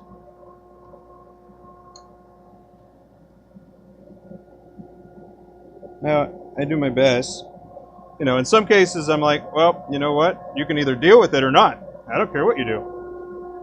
But then on the other hand, it's like, well, I want to at least have something that you wouldn't have to deal with, right? You don't want people to have to deal with stuff with, as far as a final product. Nothing makes me more frustrated than, you know, getting a tool or piece of machinery that's like almost good enough, but it's like you got to do a couple things to make it good. That bothers me a little bit. But, you know, that's just my take on something. You're guessing that's how the modified slimline came about, or a similar style? I'm not sure exactly how it came about, but that certainly was not my idea. I saw somebody else do it. It might have even been Bob from RJB, because I don't do many kits, right? I don't do much with kit pins.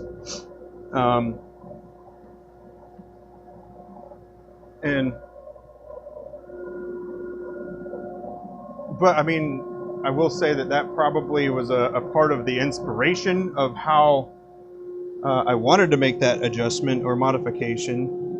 I've got one somewhere. There's this one. This is actually a bit of a different one too that I'll show you. But I had a Purple Heart one that's somewhere.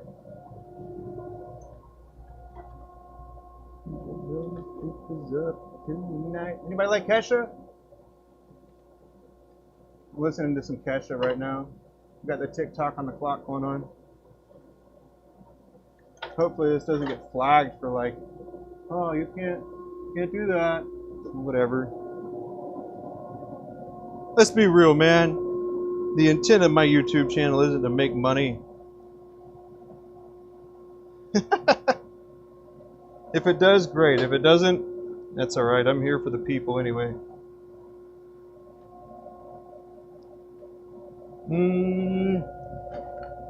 I'm going to have to get back to you on the other one, but I can show you one of the other modifications that actually is on par with what I was talking about before. So this pin here was is on a slimline, right? I think I made this pin to illustrate, you know, people doing big old bulbous things here. But you can't really tell, but there's a band here. So what happened in my case for this, and then how I went about fixing it, this one I chipped a piece out, unfortunately, of the main blank. And so I took a little bit from another blank, I trimmed the rest of it off the brass tube, and then I put that piece back on to give me the length for a full size, and ended up being pretty nice. But I can't unsee this. But that is from a completely different blank, and you know, you can call it an accent band if you want, but it was from a different blank, and I just made it work. And that's also what you could do if you didn't want to change the actual size of the things you were making, and you wanted to add other components to it, I suppose. You can do it like that. But yeah, I've got somewhere here even, I've got one that's a single body, a single blank on two pieces. And basically all you're doing is you're pressing the nose cone into the brass, and then the transmission into that too. And then you make the blank, and then it just all presses together. And then there's the inside that you glue the tube in. but when you're turning it, you're going to have both tubes in, but only one of them is going to be glued. But I did, I think I did a video on that too. Maybe I should work on labeling my videos better.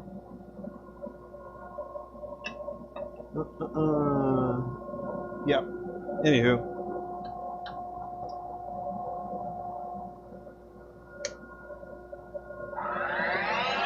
What number was that? Crap. I just looked at it. 24. Okay. This,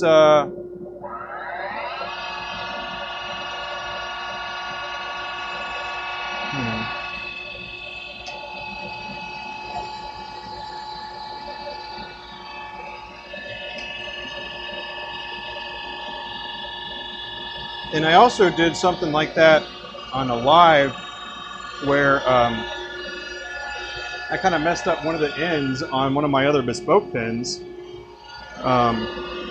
So this was originally the blank, right? So this was the original blank. And then this part back here kind of got messed up. So what I did is I got a blank that was, well, hindsight, bad decision of mine, but interesting nonetheless. So this is an Operex, and then this is, you know, just from a different blank entirely. So I had to make it to where it wasn't going to fit the converter the way it was.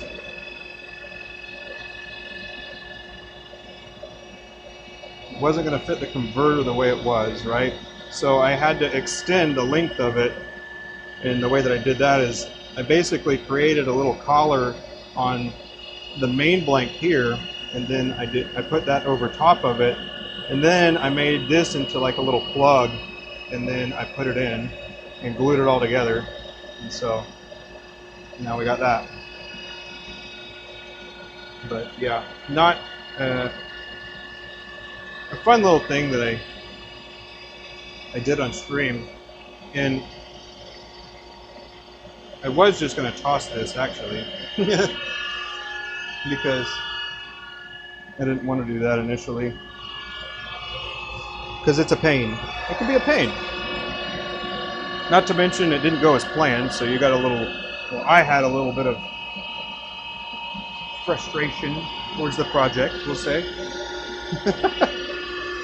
But yeah. But I did it anyway, so.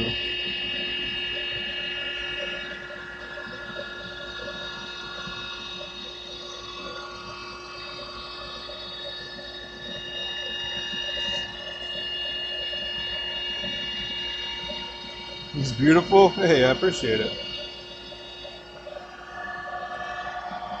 It was, so that one was one of the few M15 pins that I've made so far. M15 meaning that the cap is about 15 millimeters.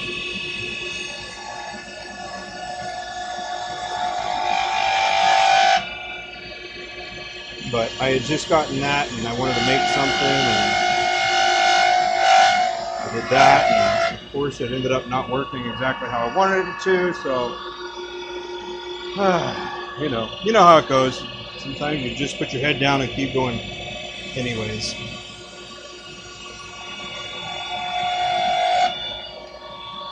But it was for science purposes, I guess.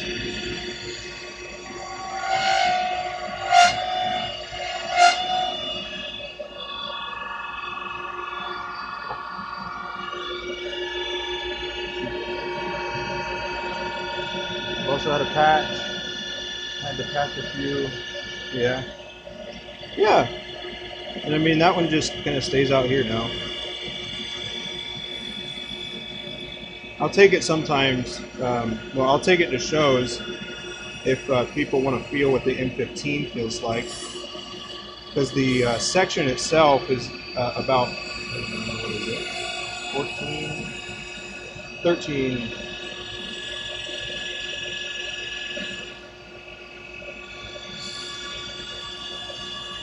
Well, it's a larger grip section. I'll just leave it there. It's about 13 and a half, I think.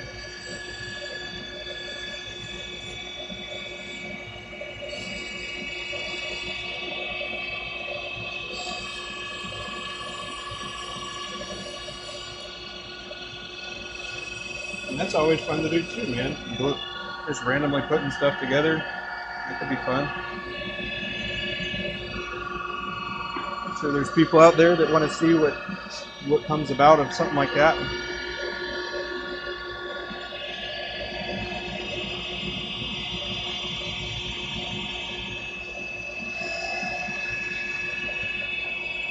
And who knows, maybe it's nothing when you learn.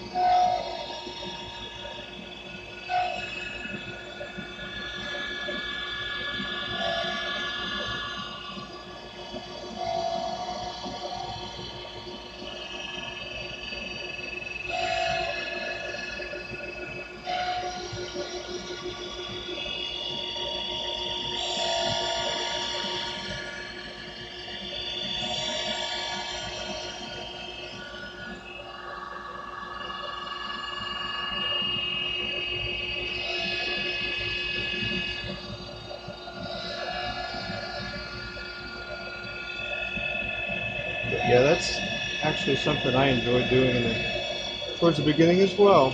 I glue up different pieces of wood and I've made cups.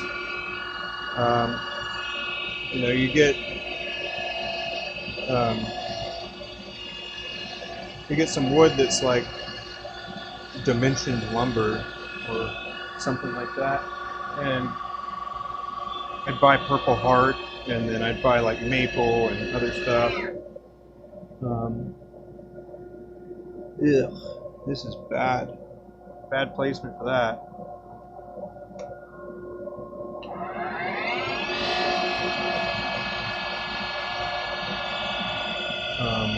And then, you know, I'd make like a cup that was like about 4 inches.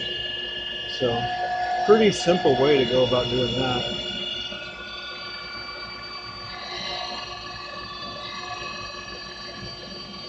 So whatever width the wood was, that's where I would cut it.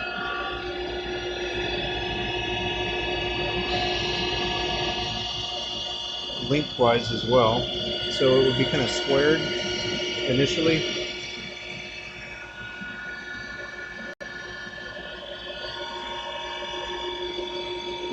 We just ordered a bunch of exotic blanks. Right on, man. Oh, why'd you order black palm? Oh man, well if you succeed with black palm,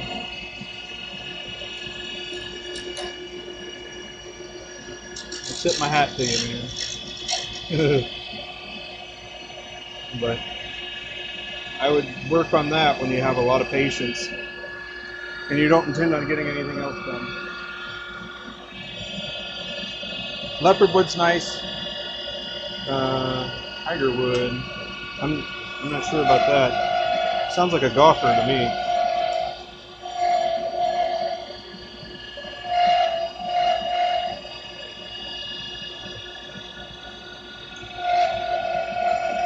I've got some black palm pieces that I've tried to turn. It just doesn't like to work out. All those fibers just pop out and stuff. And so I don't turn to be frustrated.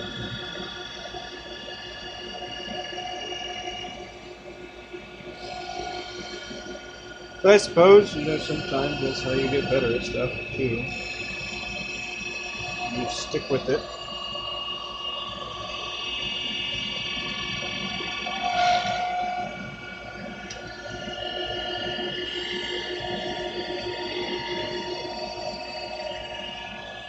Right. People also said the same as you, Dave, when you mentioned it last time. Well, I mean, yeah, but on the other hand, I'd encourage you to do it anyway.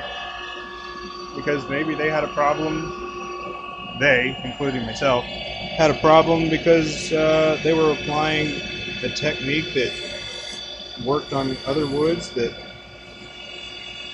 isn't going to work on the other one. So, also, if you do get good at it and you enjoy doing it, I think it looks really, really good. And it also, in some ways, I think that's a flex. You know, even other turners would be like, wow. So, if you're good at it, do it. Because it really does look good. I just didn't have the patience for it.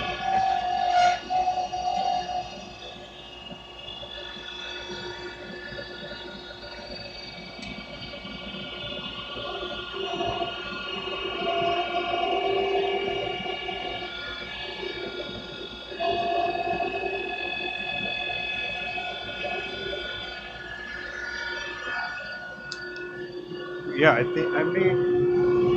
I had like a few blanks already chopped up and drilled, and so I threw them on the lathe and I turned them, and there was only one that came out decent. The other one or two, just kind of broke apart.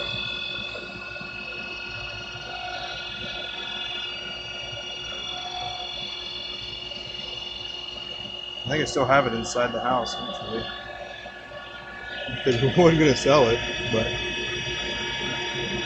wanted to see if I could.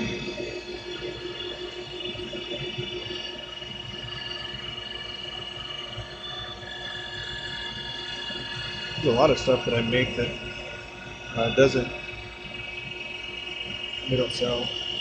If anything, we just give it away.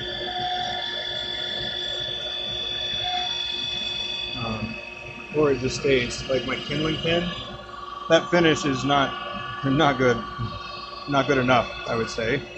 I didn't like it enough to, not to mention I don't want somebody to like have it in their car and it heat up to its flash point, and I don't even know if that would happen, but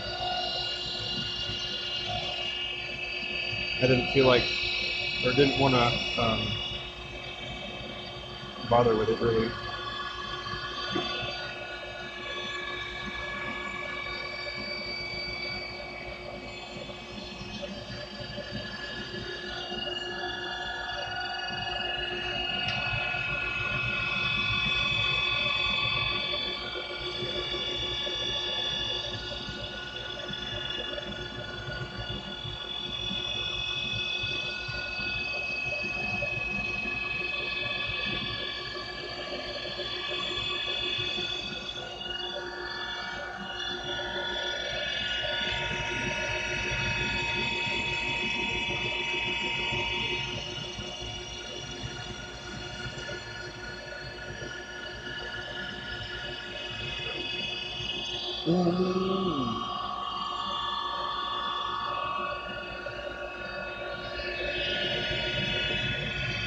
This needs to be smaller.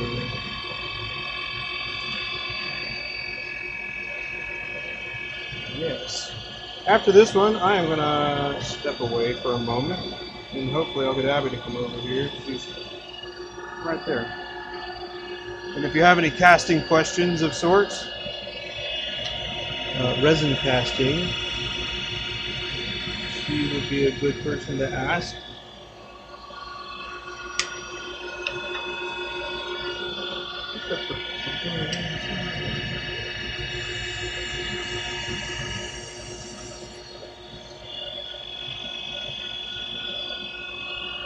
Hey, look at that. Looking good, looking good.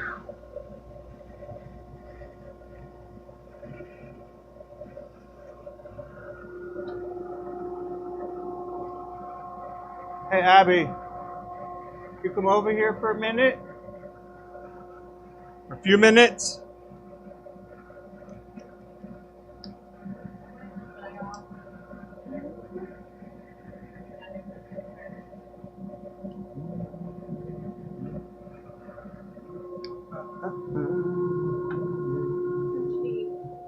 All right, let me turn Morty off right quick.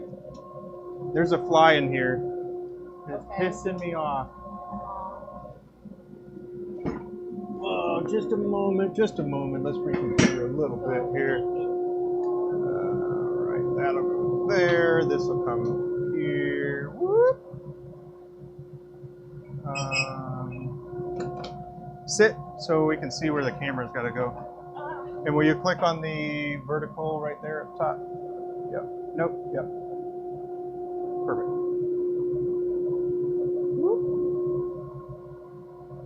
Good enough. All right. Here you go. There's that. Hello, everybody. Just a moment, friends.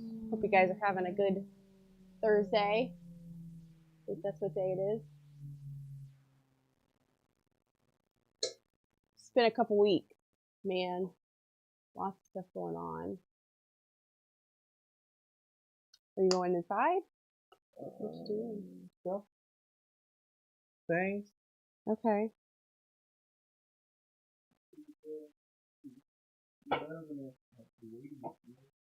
Sure.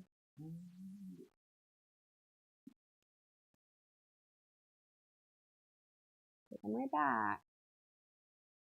Can you talk again? Not me. I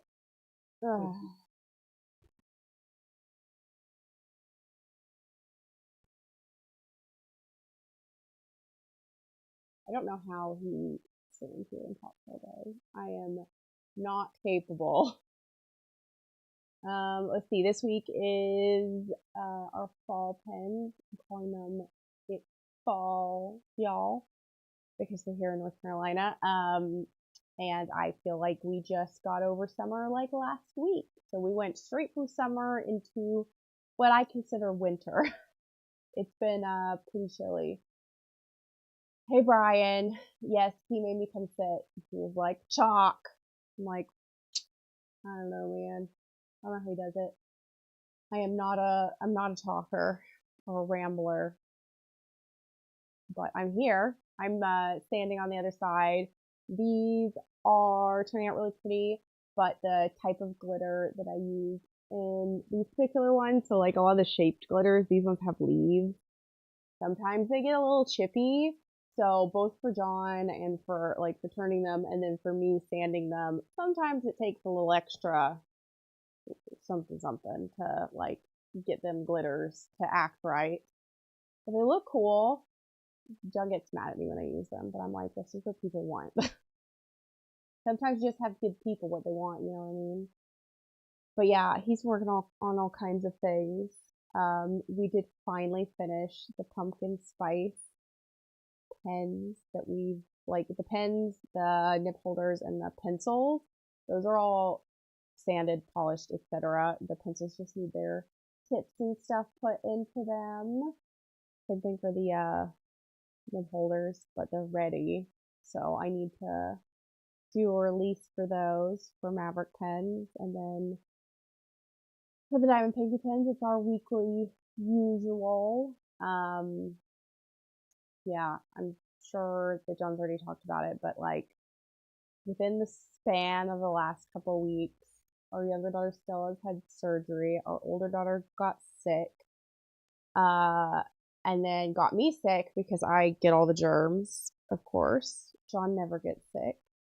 And then apparently I'm having surgery here soon. So it's kind of like, I don't know. I'm tired. I'm just tired. But yeah, sanding away. It's not propane heater cold yet, but it's cold enough that I go in and get hot water for sanding because my fingers get cold. Anyways, so yeah, because we wet sand all of our resin stuff to stop heat from building up as we sand, and just because it's easier, to be honest. UOG dry sand, resin, plastics, wet sand, all the way. So yeah, that's what I've been doing. I need to pour some more blank. That's all my things are like the all the time things that I just have to constantly keep doing because job, that's my job. John's got a lot of these to turn still. So these are the rest of the regulars. And then a whole bucket of the larges and minis.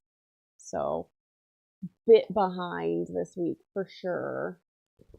John likes to, he's always got some kind of project in his head or something he's figuring out or something he's working on, which is both awesome for him and, but also like, I don't know. For me, I'm like, okay, we have to get this done. We have to get this done. We have to get this done because a lot, anyways. So we can talk the whole time, but he needs to get turning, man. He is ahead of me, and I probably won't catch up. Maybe I'll catch up. We'll see how fast I can go, so that he turns faster. But the way that we kind of have done our schedule, or the way that it falls, my sanding days are Wednesday, Thursday, Friday, and then Saturday we do the drops. So Saturday is the day that I'm cleaning, taking pictures, doing listings, etc. And yeah, I'm gonna do it again all over the next week. So hard to get ahead when we've got like all the because we're obviously, it's our family run. It's just John and I. His dad comes and helps sometimes, but mostly just John and I. That means that if something like involving our family happens, like everybody being sick or, surgery and stuff, then it's not fun to adjust and get back ahead and all of that. So good now? Heat up your giant coffee. You found it. Found what? Okay.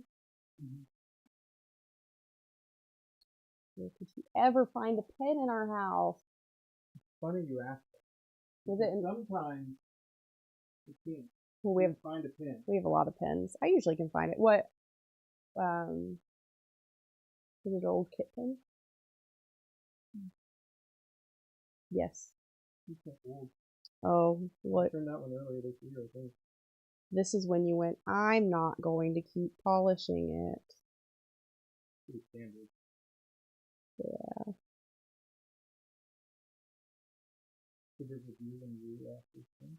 This is not one of your first pens, though. Your first pen. Sure, you can review my first pen if you want. My first and pretty much only pen, because I really hate turning. Hey, you know what? It's funny shaped, but I didn't do bad on where like all the things match up. And it is not sanded badly either. It's not as shiny as our stuff now. I think I used micro mesh probably on this. I think you used that thing. Yeah, oh, you think so? The magic paste stuff? Dr. Whoever's magic paste? Somebody. Micro magic.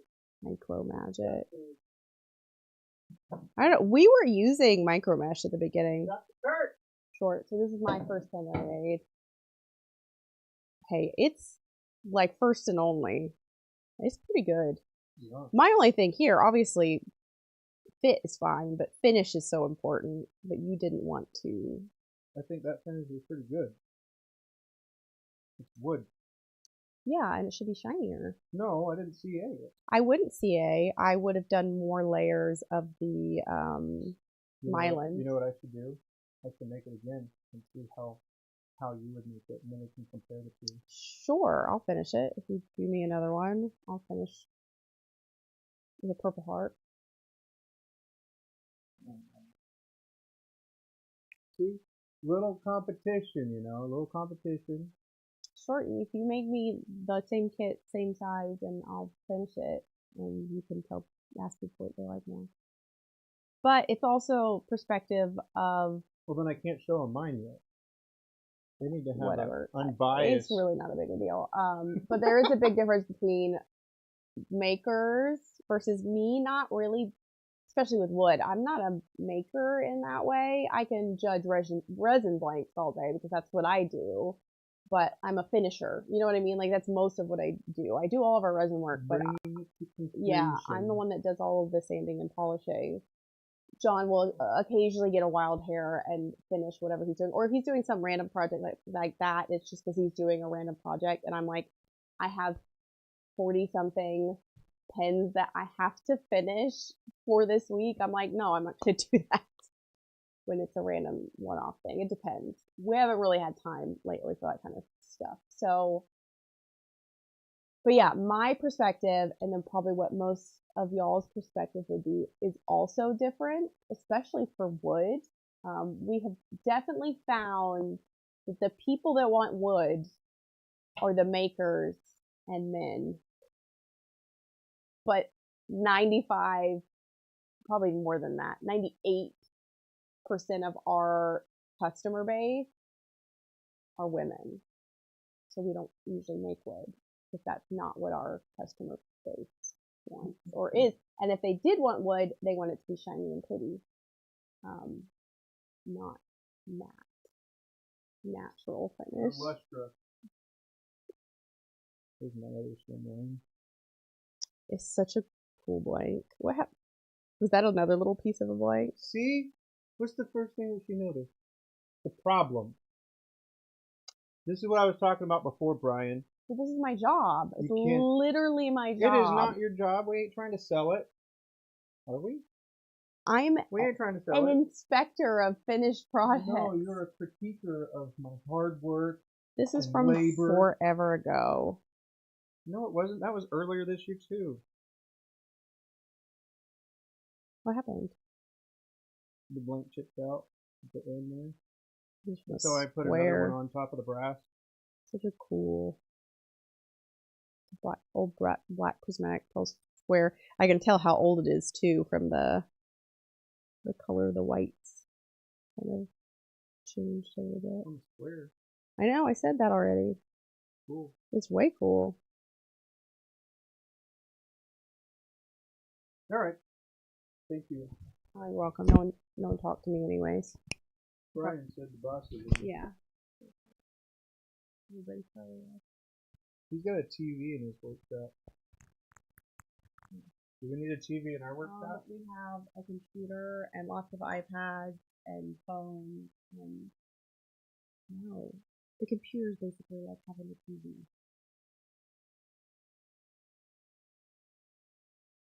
I asked the question if they were ever to surprise their spouse anymore or impress their spouse anymore with things. That they make?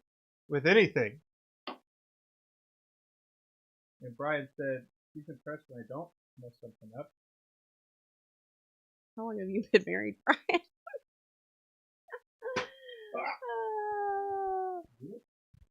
What? Okay, so we've been doing this for 5 years. Next year we have been married for 15 years. Please land on her head. If you smack me with that, there's gonna be problems. Big problems. Anyways, yeah, he brings me things and he wants me to be wow. And I'm like, this is literally what we do every day. Oh, I'm bad. I've tried to be better instead of critiquing. I'm nicer. I love my bowl. My bowls are cool because that's not what we do. So I guess that's what it is. When he brings me gifts of things that we literally do for our job every day, it's like, yes, this is our baseline. This is what we do all the time. When it's not that, then it's like, which bowl? Oh, wow.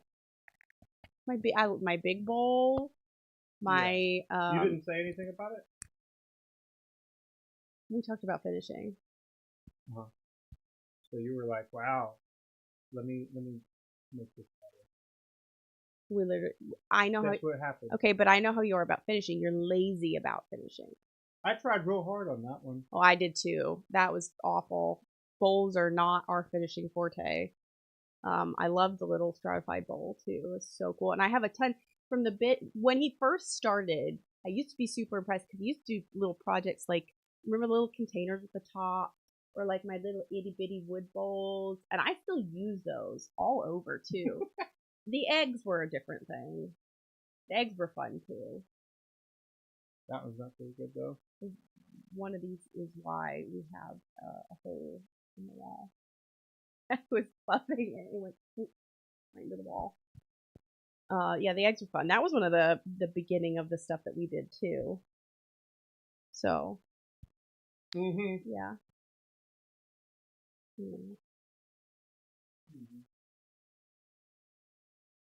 Anywho, all right. Thank you. You're welcome. You the bomb. We have so many more of these to do. Yeah, I haven't even started on the menus I yet. know, with large as a fall.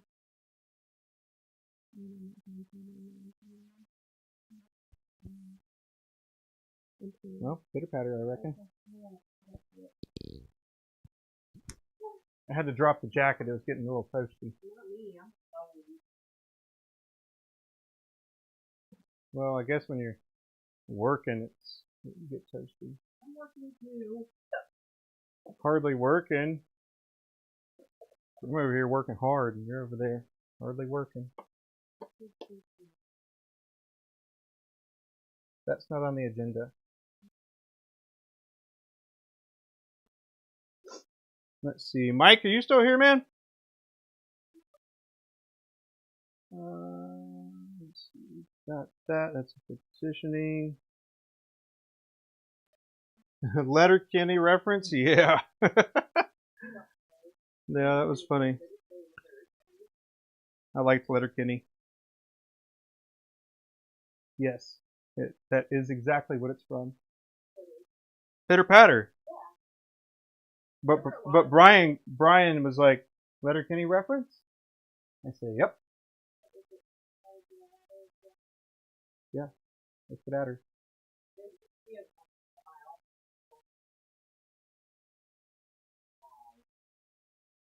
Bye-bye.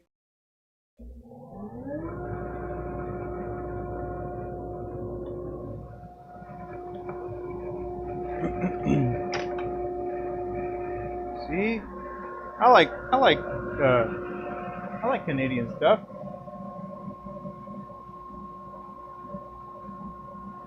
Oh, there we are. This is what I was looking for.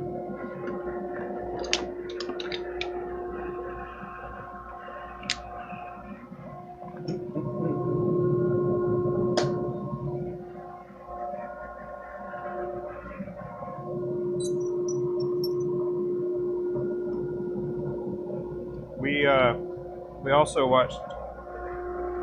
Well, there's another document. Well, is it? It's the Ed Gein story. That one's messed up. But I thought it was, for what it was well done. But yeah, there was an Ed Gein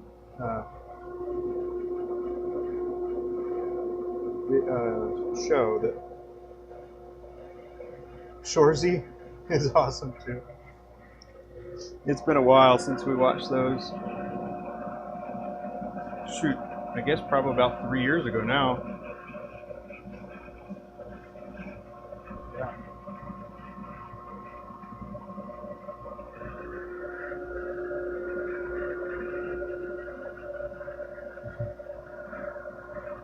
I went to the store the other day.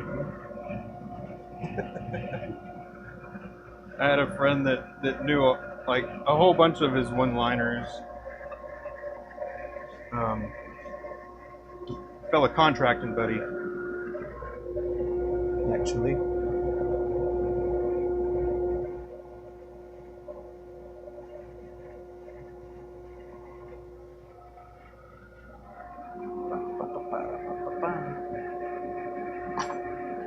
Okay, back in the saddle, man. Oh, there we go. Now we're back in the saddle.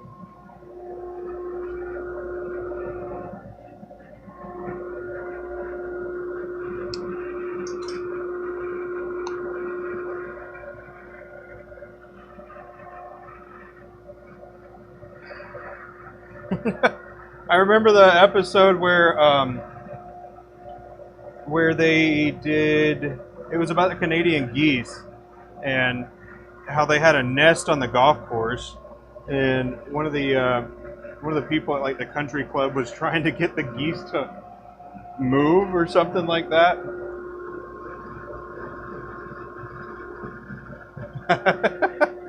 I was turning pins with my pals the other day. Yeah, that'd work. That'd work.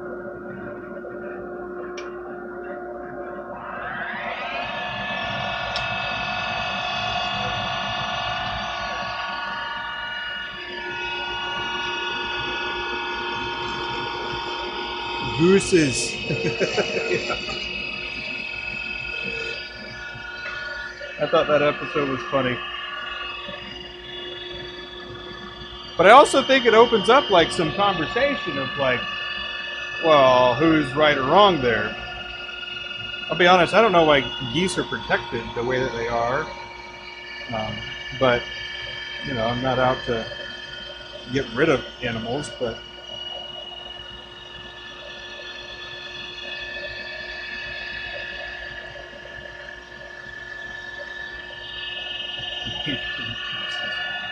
my bad. The Canadian gooses. You remember that episode, Abbie? The Canadian gooses? The Canadian gooses on the golf club? They're on the golf course? From Letterkenny.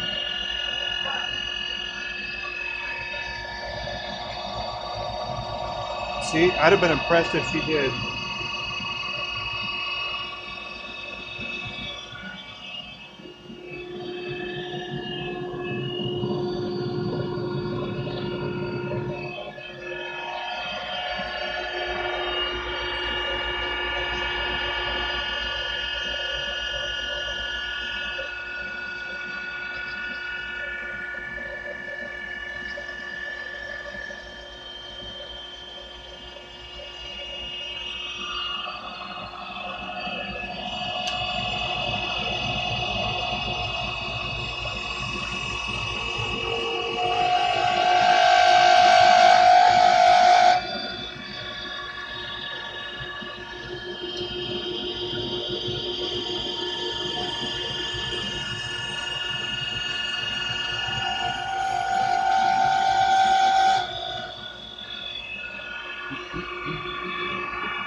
But yeah, definitely don't recommend watching that other show with any sensitive eyes around, we'll say, because that one is.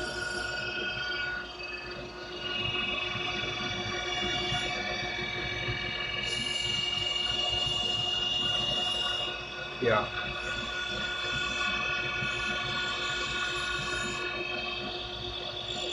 Not the Letterkenny one, but the other one I mentioned.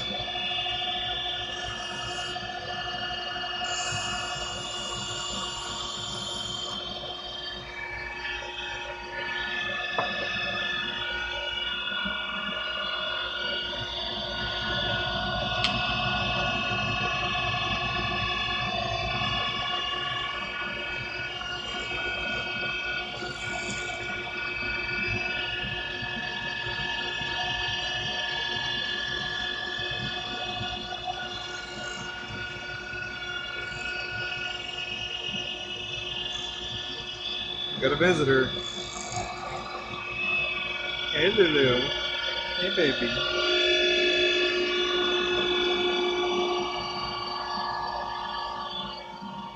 You want to be on camera? You want to be on camera? Luna. There. Where are you going? Come here. All right, just kidding. Jeez.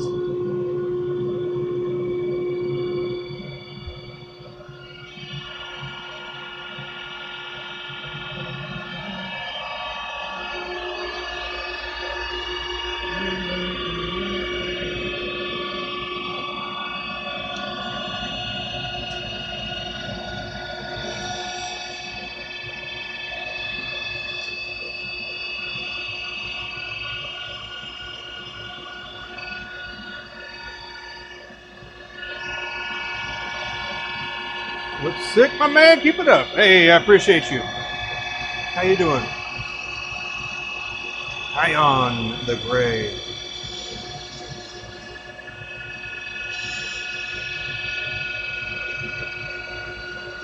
Is the gray to reflect wisdom?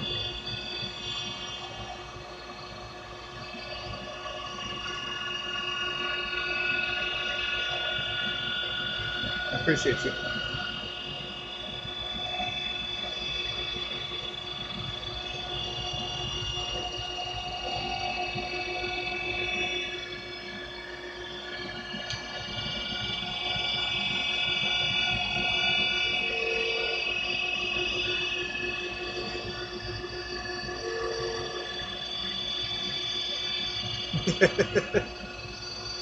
Season. Got it.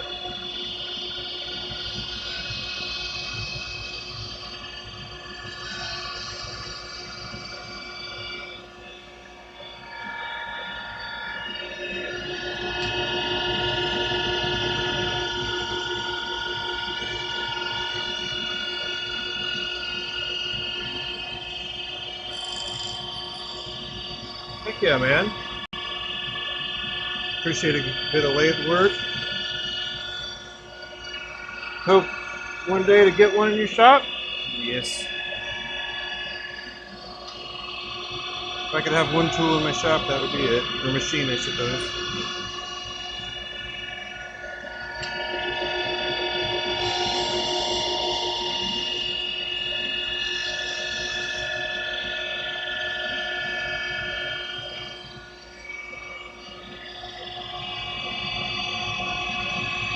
I like how capable it is.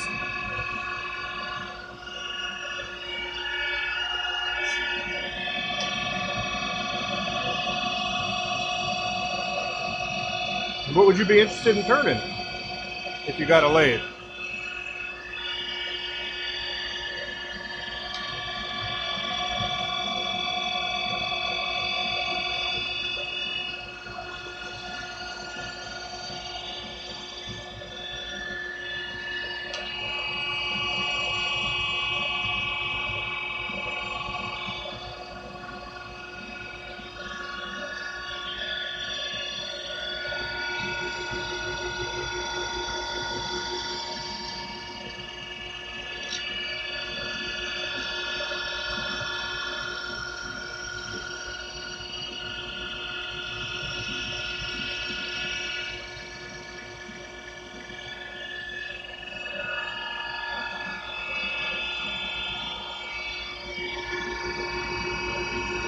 Right on. Bowls would be cool. Definitely be interested in how chair legs would turn out. Heck yeah, man. That's awesome. I primarily turn pins, all different kinds.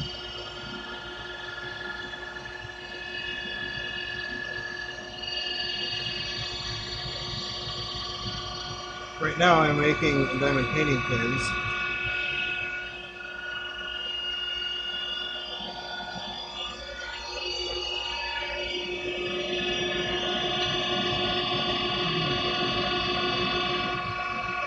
I think this lathe is big enough to make a stool, like a smaller stool.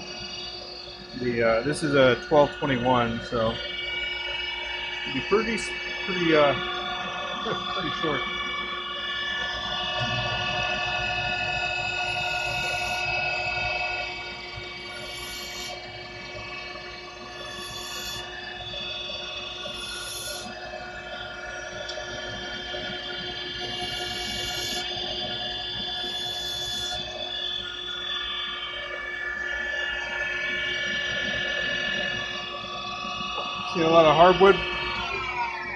Seen a lot of hardwood pin blanks advertised to you. Maybe it's I don't know. Maybe it's helping you get into it. Advertisements are weird, but yeah, I turn primarily pins, and I mostly turn resin. Although I do have quite a few species of wood that I started a project a while ago. Then it ran out of steam.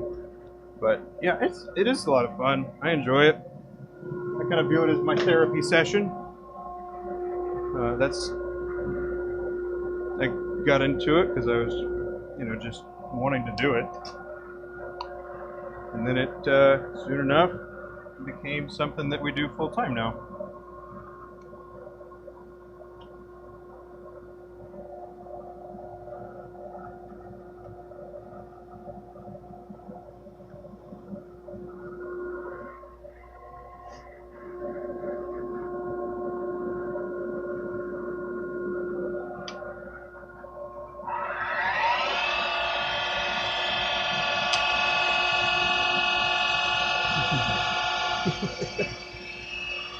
Not gonna lie, when you said chair legs, my immediate thought was there's no way I can make a chair, but I can make a stool of some sort.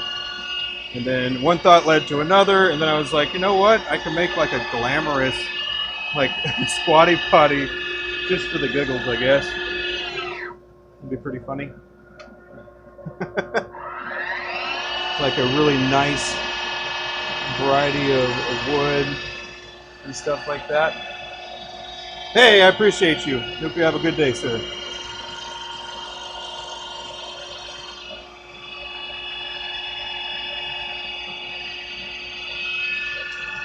But yeah, I thought a squatty potty would be kind of funny.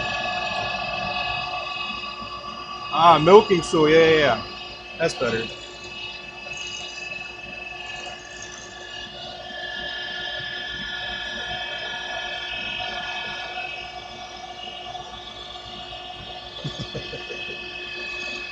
It's funny.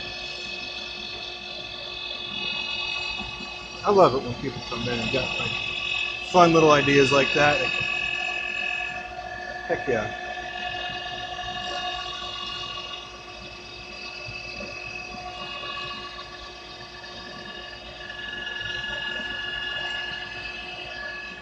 And I do appreciate you, Seven, as well, man.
Yeah, that kind of makes me think too about, another avenue for a turner that wants to find something to get into as far as like what should they focus on type of thing. And if you work with like a cabinet maker, then maybe you can use different pieces to make handles for the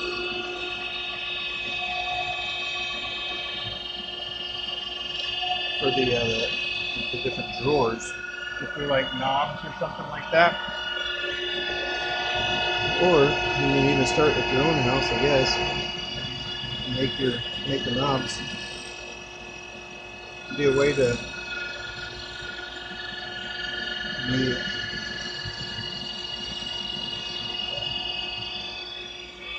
I don't know. I guess share the craft and how that got made, and it'd be pretty interesting. Because if you made like a set of them on like 3 drawers, that's 6 different little knobs that you could make. It'd be pretty easy to do. Because they're already, or you could have them like threaded onto something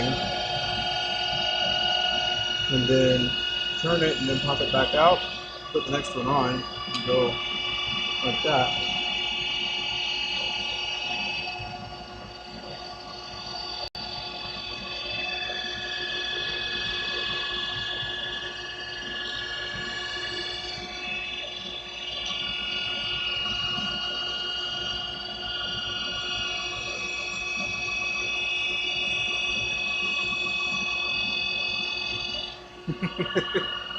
You market yourself as a luxury knob turner. It just sounds funny, but it could happen. Everybody's got drawers, you know.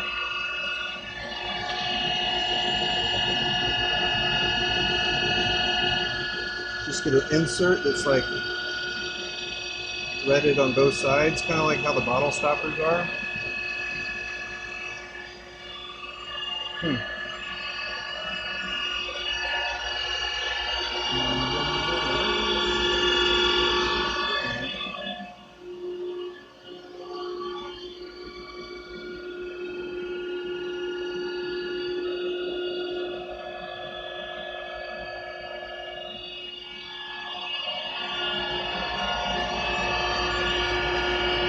So these are like the bottle stoppers. These are the bottle stoppers. But the way that these are, you just, just completely put the bottle stopper to the side. But what you do is you kind of make a handle that would go onto something like that. This would go into the blank. And then this would basically, you just create something that would hold this like in a collet or a chuck or something. And then you thread on the piece, and then you make the handle, and you pop it out, and make another one. So it'd be a pretty inexpensive way to carve out a little piece for yourself, I suppose. A little business.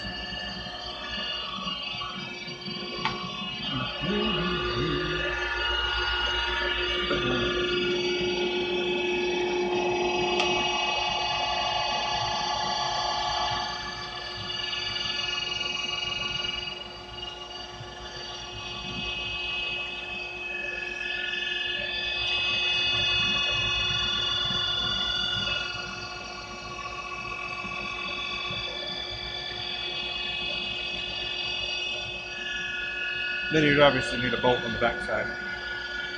That way it would go through the little cabinet door.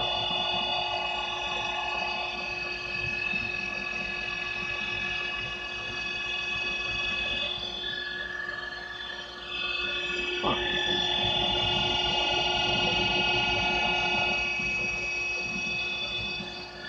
Probably don't see that in the PSI magazine very soon, huh?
Also, for those particular bottle stoppers, I guess as a side note, they're only really good for red wine or somebody with a really tall refrigerator, because they don't like to go in the refrigerator because they're so tall.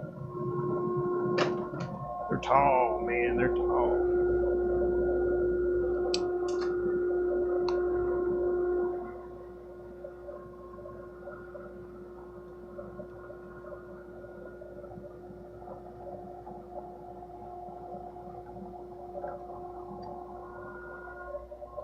But, you know.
Bone Crusher. What's up, man?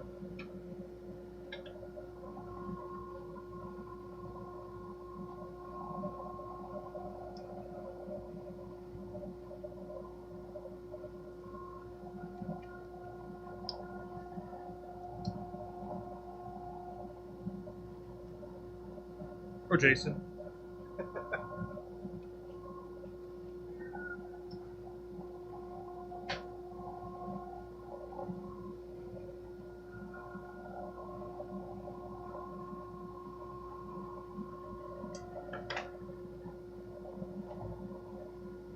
Just another day. Oh man. Gotta make today better than yesterday.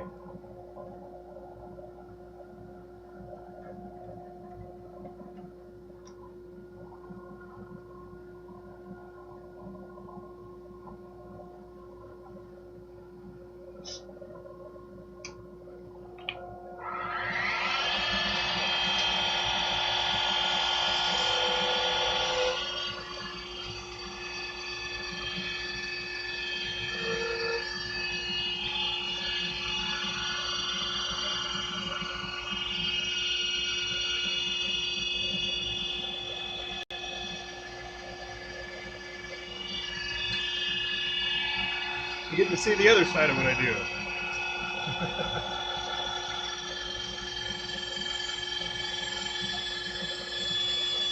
Although I think you were here last time as well. I was turning down paying attention at least.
Yeah, seems like fading a little bit.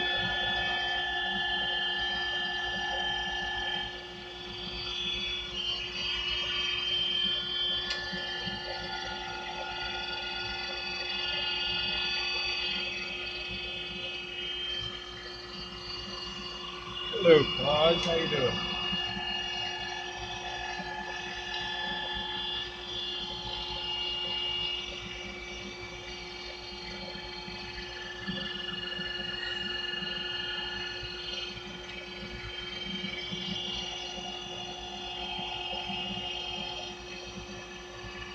In the zone? Yeah, man. In the zone. Danger zone.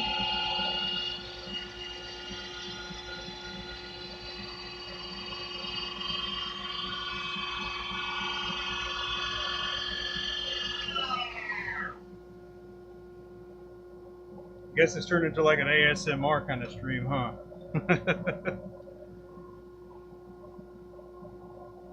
Started off real strong though. Started off real strong and then kind of fizzled, didn't we?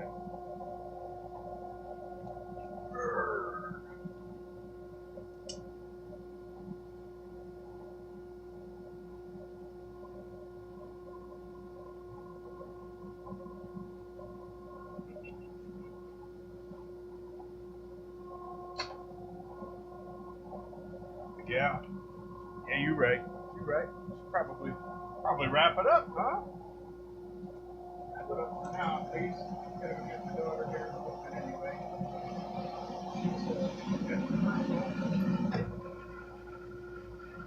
I should probably wrap it up anyway. Daughter's at rehearsal. I gotta go pick her up here in the near future. Yeah. Whew. We did some work though, that's for sure. Let's see. Let's switch this over here. Yes. Ah. Oh, a little too close. There we go. That'll work. Yeah, there we go. That'll do. Yeah, man. We did some work. A lot of chat in the beginning. But then yeah, it kinda faded a bit, didn't it? But yeah. That's alright. That's alright, it happens. Anywho, yeah. Had fun. Had fun. Good productivity. Still working on these babies. Gonna continue doing so. Once they come back, but probably won't be streaming at that point. Yeah. It's a good day. Good day. Appreciate you all for being here and had a good time. If you think of anything that you want to ask me, by all means, write it down and then ask when I stream again, and I'll do my best to answer it, or find somebody else that might have an answer. Either way, I got you. But yep, I appreciate you being here, and I will see y'all next time. Have a good day.